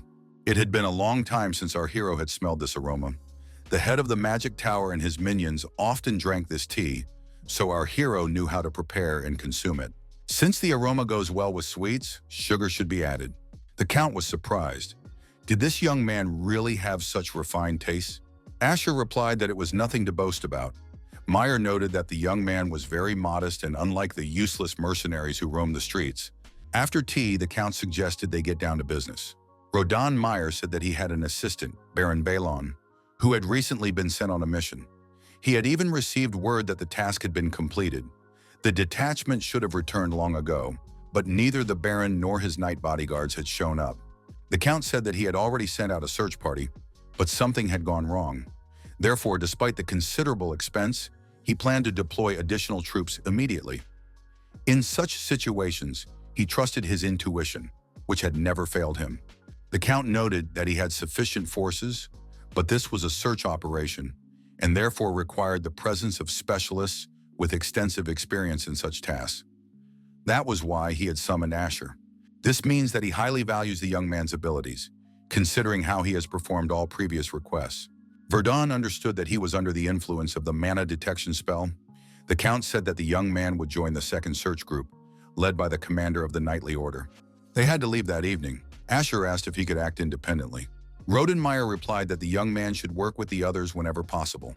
If it was difficult, he could take the initiative. However, if he returned empty-handed, he would not be paid. Verdun said he had one more question about the request. The count asked again, was it about a rune specialist?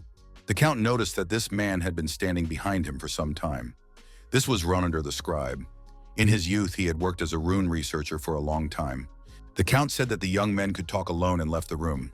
Ronander asked if the young man was the same Mr. Asher. He was ready to explain everything he knew about runes. Asher showed him the ring and asked Ronander to help him with these particular runes. Ronander was surprised. How did the young man get a runic ring? After all, it was a valuable item. Asher asked if his interlocutor could restore the magic of the runes engraved on the ring. If he succeeded, he was willing to pay a considerable sum, even in cryptocurrency. Ronander said that restoration was not that difficult. No additional materials or fees were required. The man examined the ring carefully and said that it was called Superior. The ring amplifies all of the wearer's senses. The effect is immediate upon use. It is an item that is always active. Ronander noted that in this case, all senses can become confused. If the young man is not careful, the heightened sensations can cause him to lose consciousness.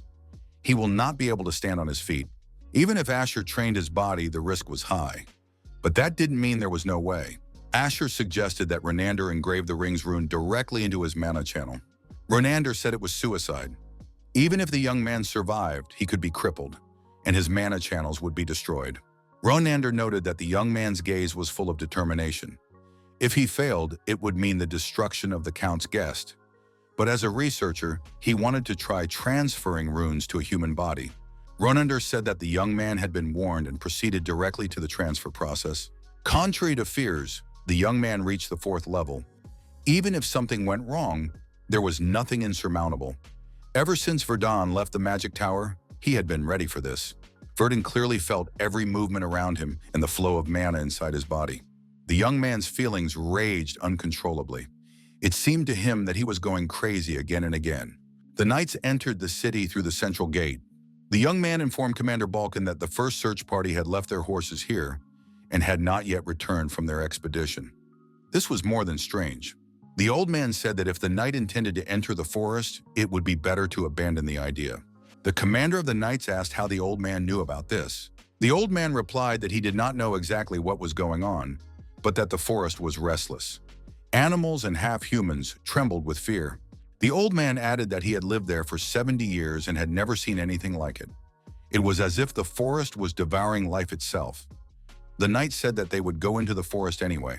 He had been told that the first search party had disappeared here, right in the forest area. The young knight asked, was the young man really all right? What was the Count thinking when he hired him? The knights carefully combed through the entire surrounding area. One of the knights reported to the commander that he had found the Baron's carriage. The carriage was lying on its side and was broken in two, its contents scattered nearby. There were no signs of an attack. How was this possible? The commander said that it was now Asher's turn. The knight noticed that the mage had seemed out of sorts the entire journey. Could he be trusted? Verdun noticed that his emotions had finally stabilized. Now he was able to analyze even huge amounts of information. The mana detection skill was activated. The knight was surprised. Was this really called mana detection? He told the mage to stop before the mana burned him. Verdun, guided by his staff, pointed in the direction they should go. Verdun and all the other rescuers moved in the indicated direction, gradually increasing their speed. The commander of the knights thought that this Asher had incredible reflexes and magical abilities. Judging by his speed alone, he surpassed any mage in their order. The knight asked if he had managed to find the Baron. Asher replied that he had discovered a strange, powerful life force. The protagonist suggested that there was definitely something in this forest. Perhaps it was the force that had destroyed the Baron's carriage. Suddenly, the commander of the knights was attacked by a strange monster. However, wielding his sword, he managed to retreat and was unharmed. It was a Trent. The commander noted that this was strange. Usually, Trents only appear in dark places with high humidity. Apparently, he did not have to travel far to get here. Asher was surprised. Did he really come from nearby? The commander of the knights was surprised. Did the young man not know? There is a rather well-known place in the duchy. It is the Forest of Demons. Visiting this place is prohibited by decree of the guild and the duchy. Sunlight does not penetrate there even at noon, but the forest is famous for its abundance of all kinds of plants. Verdun remembered how he had been invited to Lorien, located in the northwest of the country. This city borders the Forest of Demons. The knight said that it was impossible for the Baron and his advance guard to be defeated by simple Trents. Asher realized that there was something else going on here and shouted for everyone to move aside. A knight emerged from the forest. The commander was surprised. Could it really be Brennan? The commander approached the knight and asked what had happened and how Brennan had ended up here. It was one of the missing knights, but he looked more like an undead than a human. Verdun began to study his gaze. Was everything all right with him? He noticed that Brennan looked more like a real undead creature. The commander of the knights did not lose his composure and punched Brennan in the jaw. This guy had an impulse. Maybe he was possessed or under a spell. The commander of the Balkan Knights shouted that restraints must be used. Suddenly, a gold-ranked adventurer emerged from the forest accompanied by a huge monster. Other monsters appeared from the other side of the forest. One of them had a mage on its shoulder. Balkan determined that the monsters and humans were in the same state as Brennan. Could it be that all the others who had gone missing had suffered the same fate? The commander of the knights ordered them to prepare for retreat and avoid battle. He hoisted Brennan onto his shoulder and began to retreat at a rapid pace. The knights followed his example. One of the knights shouted to the commander that he could see a hut ahead. Suddenly, a huge troll blocked the knight's path, with a mage on its shoulder. The knight looked at his opponents and said that it seemed they had missed something. After a while, all the knights found themselves in a safe zone. Asher said that the people should move on. Ahead, they saw a huge house surrounded by a golden glow. Verdun thought it was a disposable artifact engraved with spells of concealment and protection. Nevertheless, it would be enough to block their attacks.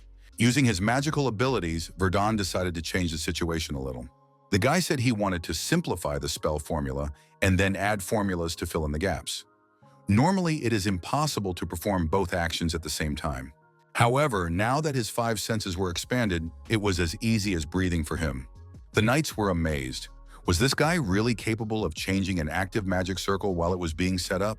Considering his ability to detect mana at long distances, considering his power and spell speed during the battle in the forest, it could be said that he was far beyond the 3rd level. Asher said that everything was ready. The protagonist had been hiding his true abilities all this time. One of the knights ran up to the commander and said that Sir Balkan had to see this for himself. They found Baron Balin. Balkan asked the Baron if he was all right. No one expected to find him in such a place. Asher was surprised. Had the Baron created these magical circles of protection and concealment? No wonder he couldn't be found with the mana detection ability. The knight asked the Baron if he could explain what had happened here. Balin said that he had completed negotiations with neighboring territories on behalf of the Count and was returning home. When they reached the town at the foot of the ridge, he heard screams coming from the forest. Protecting the local residents was their duty. It was decided to go into the forest. The Baron reported that they had seen a strange tree in the forest. At first glance, the tree looked completely normal, but it gave off an inexplicable aura. The Baron ordered his men to check the surrounding area. Suddenly, people appeared on the branches of the tree. They were screaming and asking for help.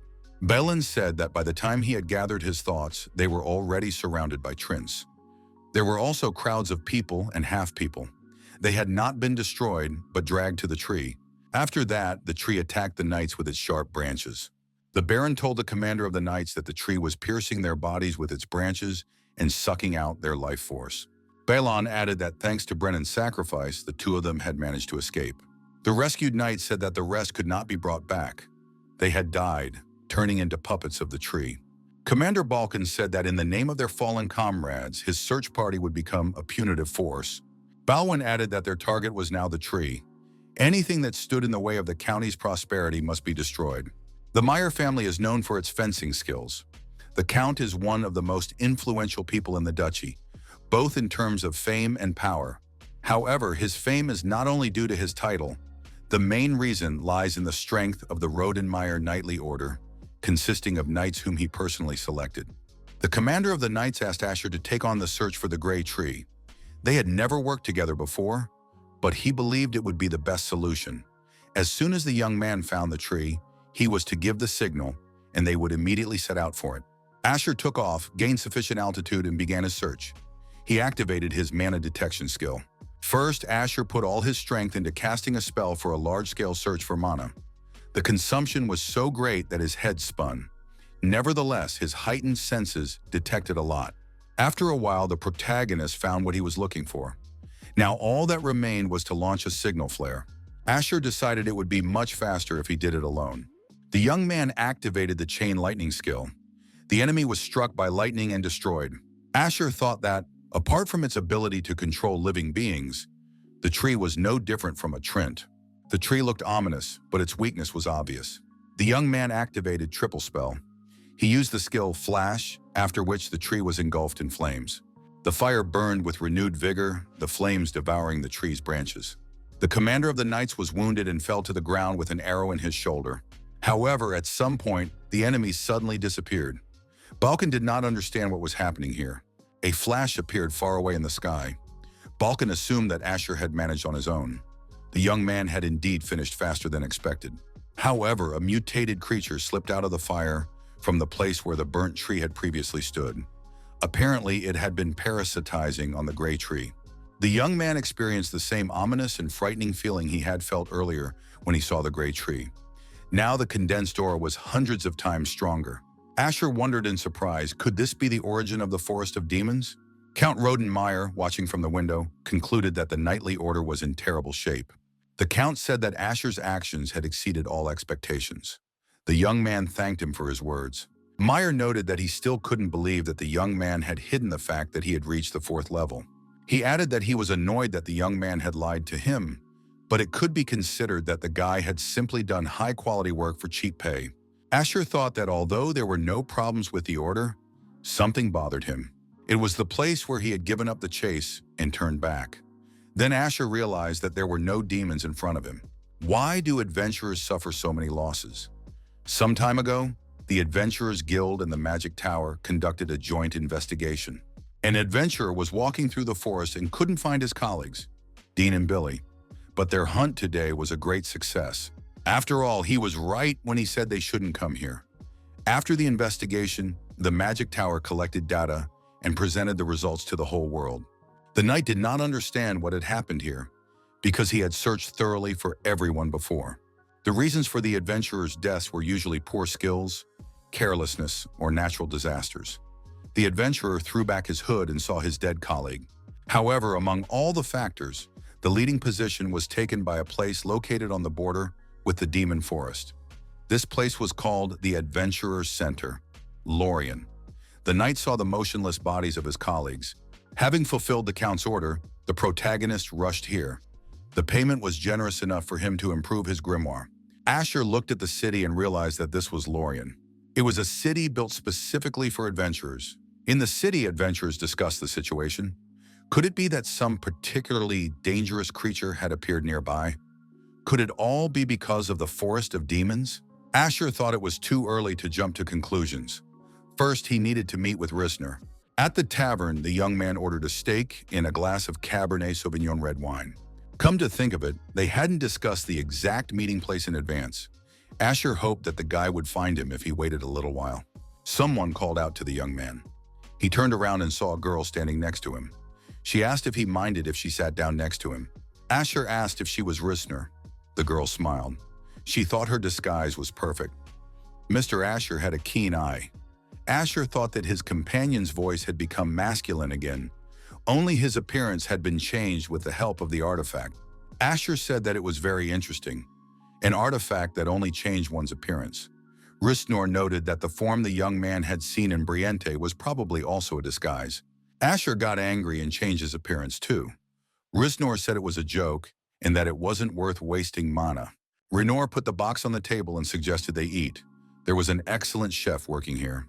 Rissner said that the box was an artifact that blocked sound. They didn't have to worry about being overheard. Asher suggested that the item came from the Magic Tower. Rissner asked what exactly Asher wanted to know. Asher asked what was in the Forest of Demons. Asher noted that he had experienced ominous feelings that could be attributed to simple anxiety. He often relies on his feelings. The protagonist noted that there was clearly something in the forest, and Rissner definitely knew about it. Rissner laughed. She thought the young man would ask about the Ark first. It was an unexpected question. Mr. Asher's intuition was simply impressive. Rissner said that the reason for their meeting was related to the Forest of Demons. However, first Asher needed to get some idea of the ideology and goals of the Ark.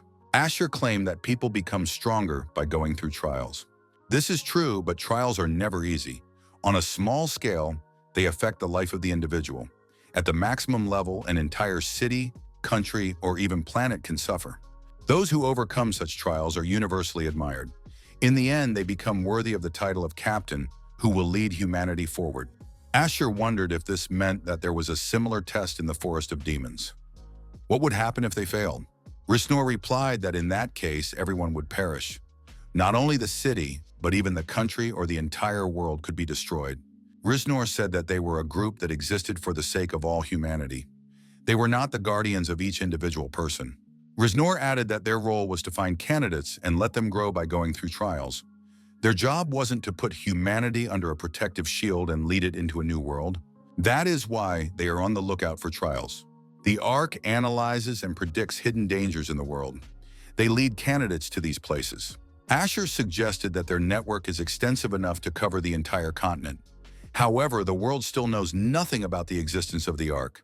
Depending on how their power is used, they could be even more dangerous than the Dark Hour. Asher inquired about the trial taking place in the Forest of Demons. Rissner replied that she could not disclose that information.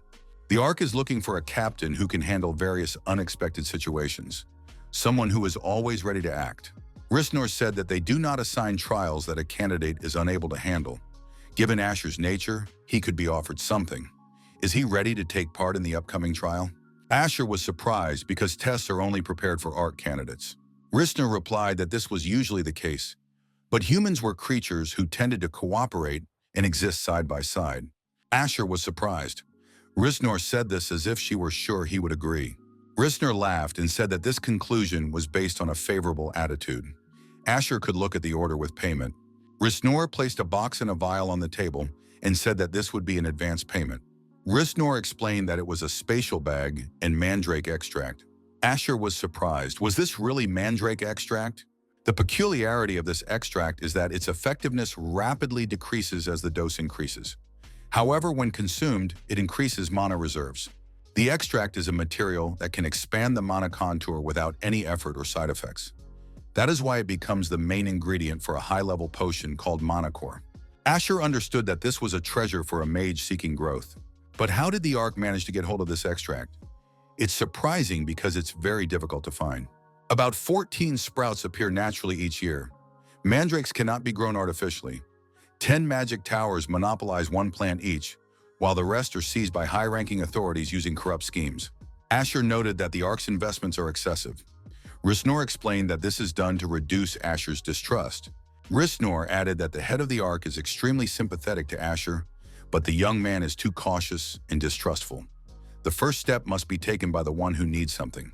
Rissner said that Asher could take the payment and walk away from the test, or he could face it. The choice was up to the young man. They only guide but do not coerce. However, if Mr. Asher is looking for strength, the trial will be the best way to achieve it. If Asher intends to avoid the trial, he should leave this place immediately. Otherwise, he will find himself involved in the matter. Asher said that he is not a coward or a deceiver. He is not used to avoiding trials. This kind of escape does not suit him. The protagonist made a decision. He would undergo the trial organized by the Ark and prove what he was capable of. The guards on the fortress wall noted that the forest had been looking gloomy lately. In addition, adventurers continued to disappear. Mr. Bartell went there specifically to make sure everything was resolved peacefully. The guards saw a knight run out of the forest and, picking up speed, approached the fortress wall. The guards had the impression that this man was part of Mr. Bartell's group. He shouted that there was an emergency and that the gates needed to be opened immediately. A report came in that the Trints were crossing the border of the demon forest. The leader was surprised. What was going on here, and what had happened to Bartell? The knight who arrived said that Mr. Bartell had stayed behind to hold back the Trints and other creatures. He asked to convey the following message. The Tree of Souls has appeared. The leader was frightened, just in case, but still asked what it was. There had been several cases where trees grew by destroying life. Most of them were eliminated in the early stages of development. However, if a sprout grew for a long time, hidden from human eyes, the level of danger became completely different. The Adventurers Guild classifies this level of threat as the highest, special entity. The leader asked if the speakers were sure that the forest was really that dangerous. The assistant replied that they did not know for sure yet, but if all the missing people were connected to the Tree of Souls, then the city was in danger of destruction and annihilation. The city's residents must be evacuated. Bartell must also be supported. One of the knights volunteered and said he would go to help. He promised to save Lord Bartell and destroy the Tree of Souls. The townspeople were surprised. Why were the bells ringing again? Wasn't this a warning of danger? Had the kingdom of Estria declared war? The man announced to everyone that a dangerous species had appeared in the Forest of Demons. Volunteers are being recruited to defend the city. The punitive detachment has already been dispatched. The troops remaining in the city will help defend it and evacuate residents to safety. There is no need to worry about the punitive detachment. It is led by Lyra's blood-red blade. The knight asked the young man if he had voluntarily joined the punitive detachment. Asher answered in the affirmative. The knight said he had no time to look after the young man. If he got in the way, he would be immediately expelled. The knight added that the young man must defend himself. Asher thought that this was the knight Rissner had mentioned and called a hindrance. Did he really look that weak? The blood-red blade said that the Trent simply needed to destroy the core in the center, and with a skillful movement of the blade, destroyed the tree. The young man was surprised. Had the blood-red blade done it in an instant? Was it possible to do something like that with such ease? The blood-red blade said that it would clear the way first. The adventurers realized that this was the power of the approaches to the mithril rank. The leader of the group stopped Asher and reminded him not to get in the way. The protagonist declared that he could do it faster. The young man activated the double spell skill. Lair's blood-red blade closely followed the young man's actions. Everyone noticed that Asher activated a huge amount of mana to achieve his goal. One of the knights noted that this guy also instantly activated the mana detection skill. Perhaps he thinks that Mr. Bartel is still in the forest? The blood-red blade thought that this young man was clearly at the 4th level, despite his youth. Maybe he was another candidate sent by the Ark? The knight told the young man not to dare interfere with his trial. Asher realized that he was facing a woman, a candidate for the head of the Ark. The female knight noticed that the young man had reacted to the words about the trial. That meant the boy was also a candidate. The knight said that from now on they would speed up. Those who could keep up could follow her. The rest should provide support from behind. Many decided to stay, considering it the best option. How could anyone keep up with such a monster? Lyra's blood-red blade and Asher developed great speed and kept up with each other. Asher thought that this female warrior was quite strong. Her fighting style was completely different from the butcher's chopping blows. Her chilling sword technique left no room for counterattack. The young man thought this is one of the candidates chosen by the Ark. Perhaps the Ark was a stronger organization than previously thought. Asher decided to return to the main problem. He thought that the Tree of the Soul was most likely the gray tree he had seen during his mission. The reason for the disappearance of the adventurer named Bartel must be related to this gray tree. However, the young man did not feel the energy of the tree or any traces of Bartel. Asher wondered, should he spread his mana over a large distance? In the north, there was a place that seemed cut off from the rest of the forest. It caught the young man's attention. Asher showed the knight the direction of travel and said that they should move in that direction. Asher approached the presumed location and activated the fire curtain. The young man decided that if he couldn't find it using mana, he would have to burn the entire forest to the ground. The protagonist decided to limit the Trent's ability to use their abilities. The Flaming Plague skill was used. The young man assumed that this would destroy all the Trents in the vicinity. Asher decided that now the Tree of Souls would surely reveal itself. Our hero saw a knight bound by tree branches on his hands and feet. When the knight regained consciousness, he found himself in a situation where it was impossible to resist the Tree of Souls. In front of the knight was a countless number of Trents, and he was surrounded by many empty white eyes. The branches tightly bound his limbs. Survival was his specialty, so this detail did not scare him at all. However, the continuous cries of the captives were exhausting. His life force began to fade, and he found himself on the verge of death. Now the knight was free. He understood that the branches of the Tree of the Soul had been cut off. But how did this happen? The savior asked the knight. Was he Bartel, a platinum-ranked adventurer and warrior? Bartel asked the young man if he had saved him. Asher said that the punitive detachment was behind them. The knight could retreat and regroup with them. Bartel was surprised. Did the young man really want to solve this problem alone? Asher confirmed that this was indeed his plan. Bartel shouted that it was reckless. It would be better to regroup with reinforcements and fight together. Bartel noticed that most of the tree was underground. Bartel shouted for the young man to buy time until Lyra's blood-red blade arrived. She would bring someone else here. Asher thought, does it really look that weak? However, now he no longer needed to hide his strength. He had to check what the main body was doing underground. The ground beneath their feet shook. The adventurers were frightened. Was it an earthquake? The blood-red blade was surprised. Was it the work of that mage? The part of the tree that the young man saw underground was indeed large, but it turned out to be only part of one branch. Asher realized that this tree was monstrous in size. If something like this reached the city, it would turn the earth into a living hell. This could not be allowed to happen. Asher thought that this must be the test that Rissner had mentioned. The problem was that this monster was hiding underground. Even an earthquake didn't work here. After the previous mission, our hero updated his spellbook and reached the 4th level. Should he try terrain manipulation? The knights saw Bartel approaching them. How good that he was unharmed, because they were very worried. Lyra's blood-red blade shouted that it was her job and rushed to where the protagonist was. The adventurers saw the Tree of Souls and were frightened.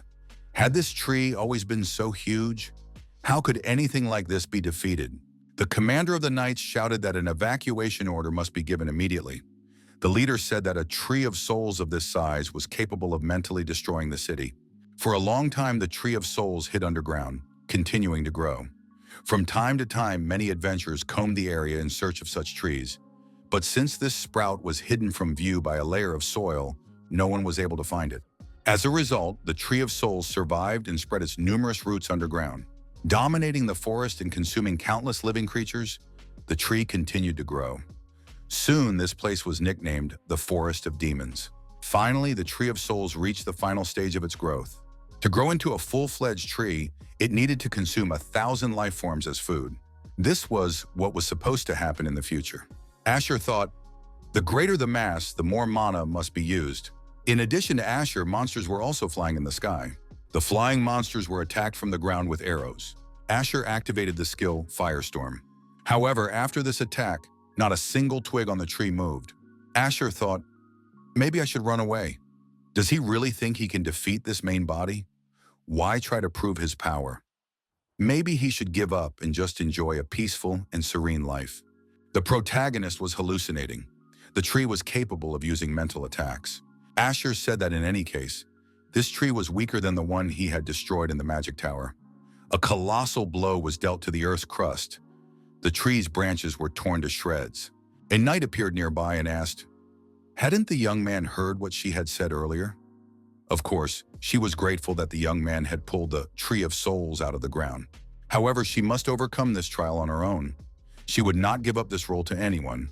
Therefore, it would be better for the young man to step aside. Asher said that this was very selfish. The Lady Knight would not die from his spells anyway, so it would be better if they attacked together.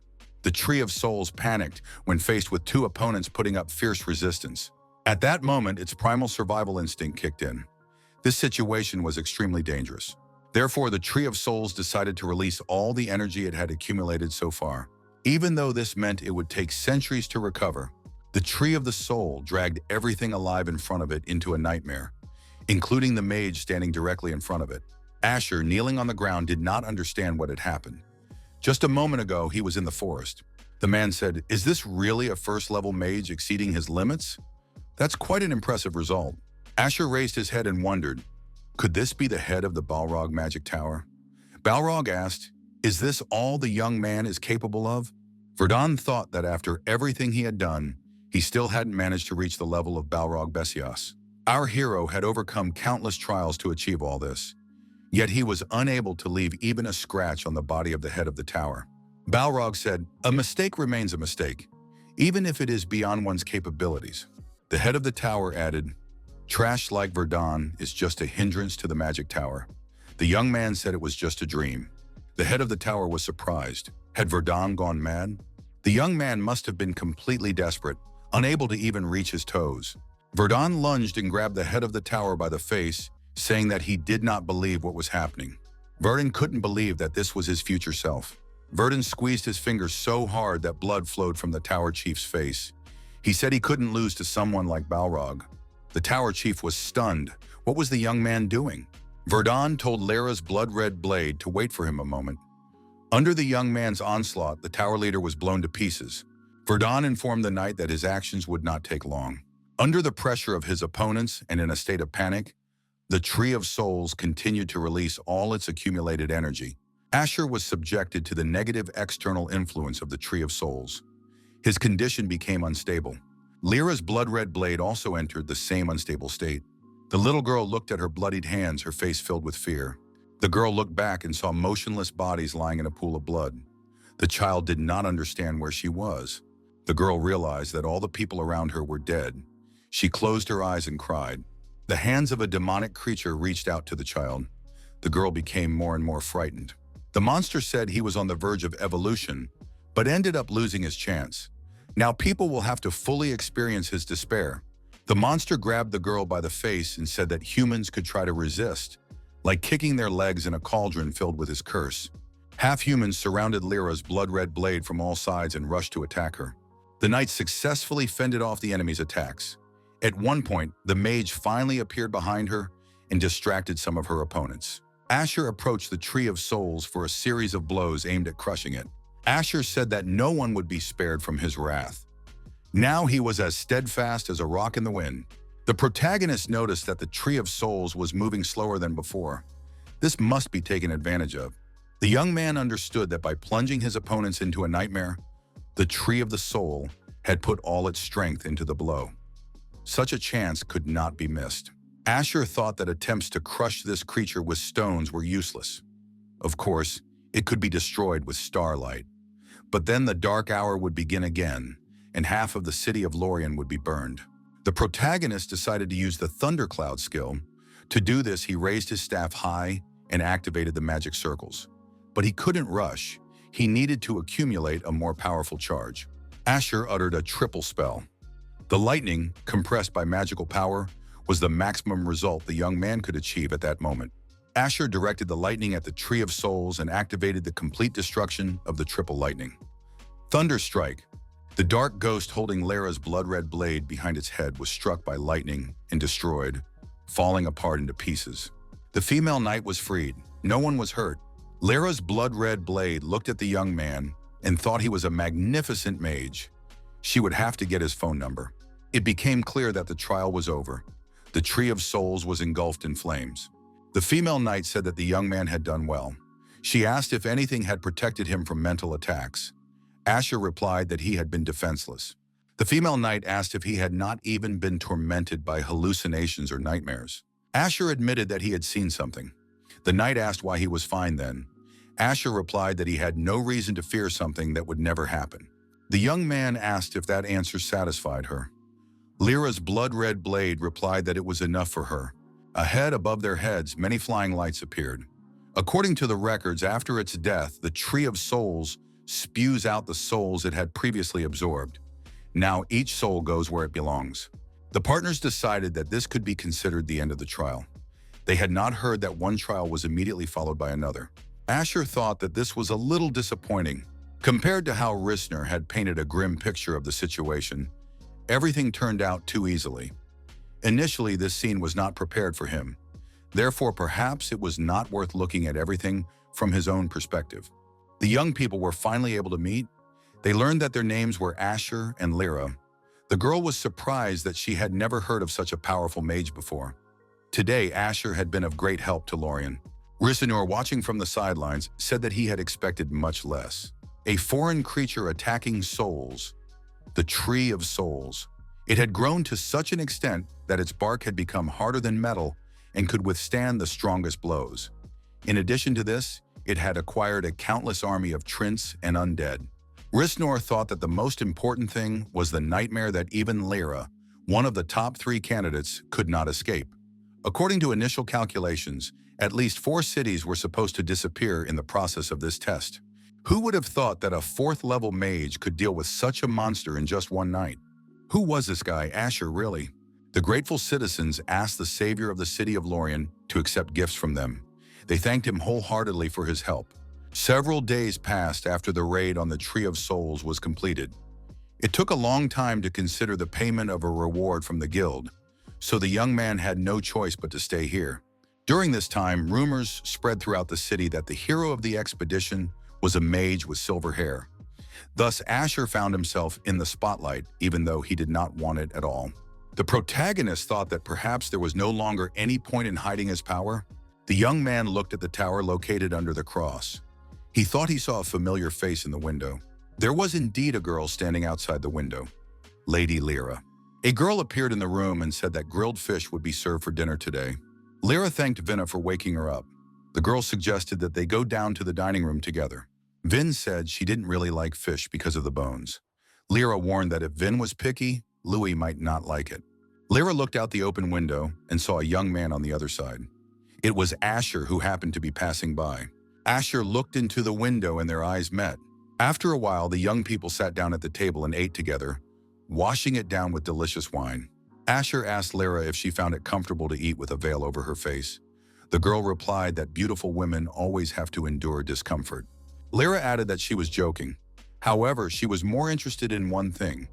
Was this Asher's first trial? The young man confirmed this. Lyra admitted that this was quite a rare case. Usually, the first trials that had to be completed were relatively simple. However, the problem of the Tree of the Soul was not one of them. Lyra had, of course, heard that all candidates personally selected by the Ark were special. She still found it hard to believe that a person her age could have such a huge reserve of mana and such fast and powerful magic.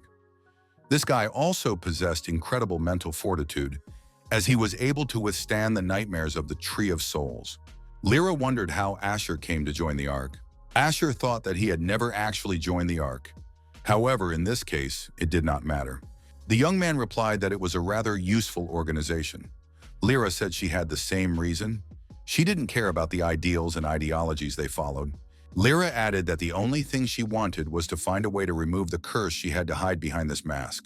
Curses are conventionally divided into two types. The first type is psychological attacks, classified as black magic, or spells that suppress power.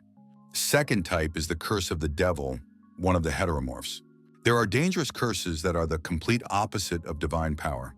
For example, those that lead to the gradual and irreversible decay of the body or the deprivation of its life force. Asher thought that Lyra's case was probably closer to the second option. The young man asked if the girl had become a candidate for the Ark in order to remove the curse. Lyra replied that this was her goal. With the power and information that the Ark possessed, it would be easier for her to find a solution. The girl added that this way she would be able to find the demon who cursed her and took her family away. Asher thought that Lyra was driven by a desire for revenge. It turns out that you can join the Ark even if you have personal goals. Lyra asked if Asher knew anything about demons. The young man replied that due to the close supervision of the Order of Luas, there were not many magicians left on the continent who studied demons. Lyra was upset, so the young man would not agree to make a deal with her. Asher asked what kind of deal she was talking about. Lyra asked if the young man could find information about demons and pass it on to her through the guild. She added that she would pay a fair price. Asher agreed because he had nothing to lose anyway. Lyra promised that Asher would definitely not lose out. That was not her style. The girl got up from the table and said that it was time for her to go. She had spent her time well. Asher said that he also had one question. The young man asked when the next test would take place. Lyra replied that she did not know. The tests always began suddenly without a specific time being given. Lyra added that it was always possible to refuse or challenge the test. The Ark did not force anyone. The girl added that the choice is always theirs, as is the outcome of the test. The young people said goodbye until their next meeting. Several days passed. Asher was still in the city. The head of the Adventurers Guild branch in Lorien, Mr. Payvaltz, said that the young man had made a truly incredible contribution to the victory. Payvaltz added that his monetary reward would be credited to his cryptocurrency account within a few days. Asher inquired if there were any other rewards. The head of the guild branch said that there were other rewards. They found them in the heart of the destroyed Tree of Souls. Calculating the reward took some time, as they studied whether this item was worthy of payment. The result of the study was that the branches have a strength superior to metal and are capable of self-repair. The material has higher water permeability and electrical conductivity than mithril.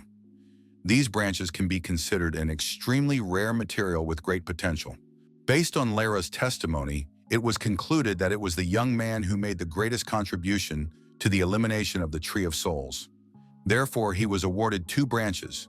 One branch will go to Lyra and the other to the guild. Asher was delighted and thanked them for the gift. The young man left the office of the guild branch head and immediately flew into the sky, using his unique abilities. Breath of the Elements and Magic Crystal, branches of the Tree of Souls and Mandrake Extract. The young man can use all of these for his growth right now. He needed to create a sphere using the Breath of the Elements and the Magic Crystal. Since Asher had branches of the Tree of Souls that could withstand the power of this sphere, such a foundation would be sufficient for creating a staff.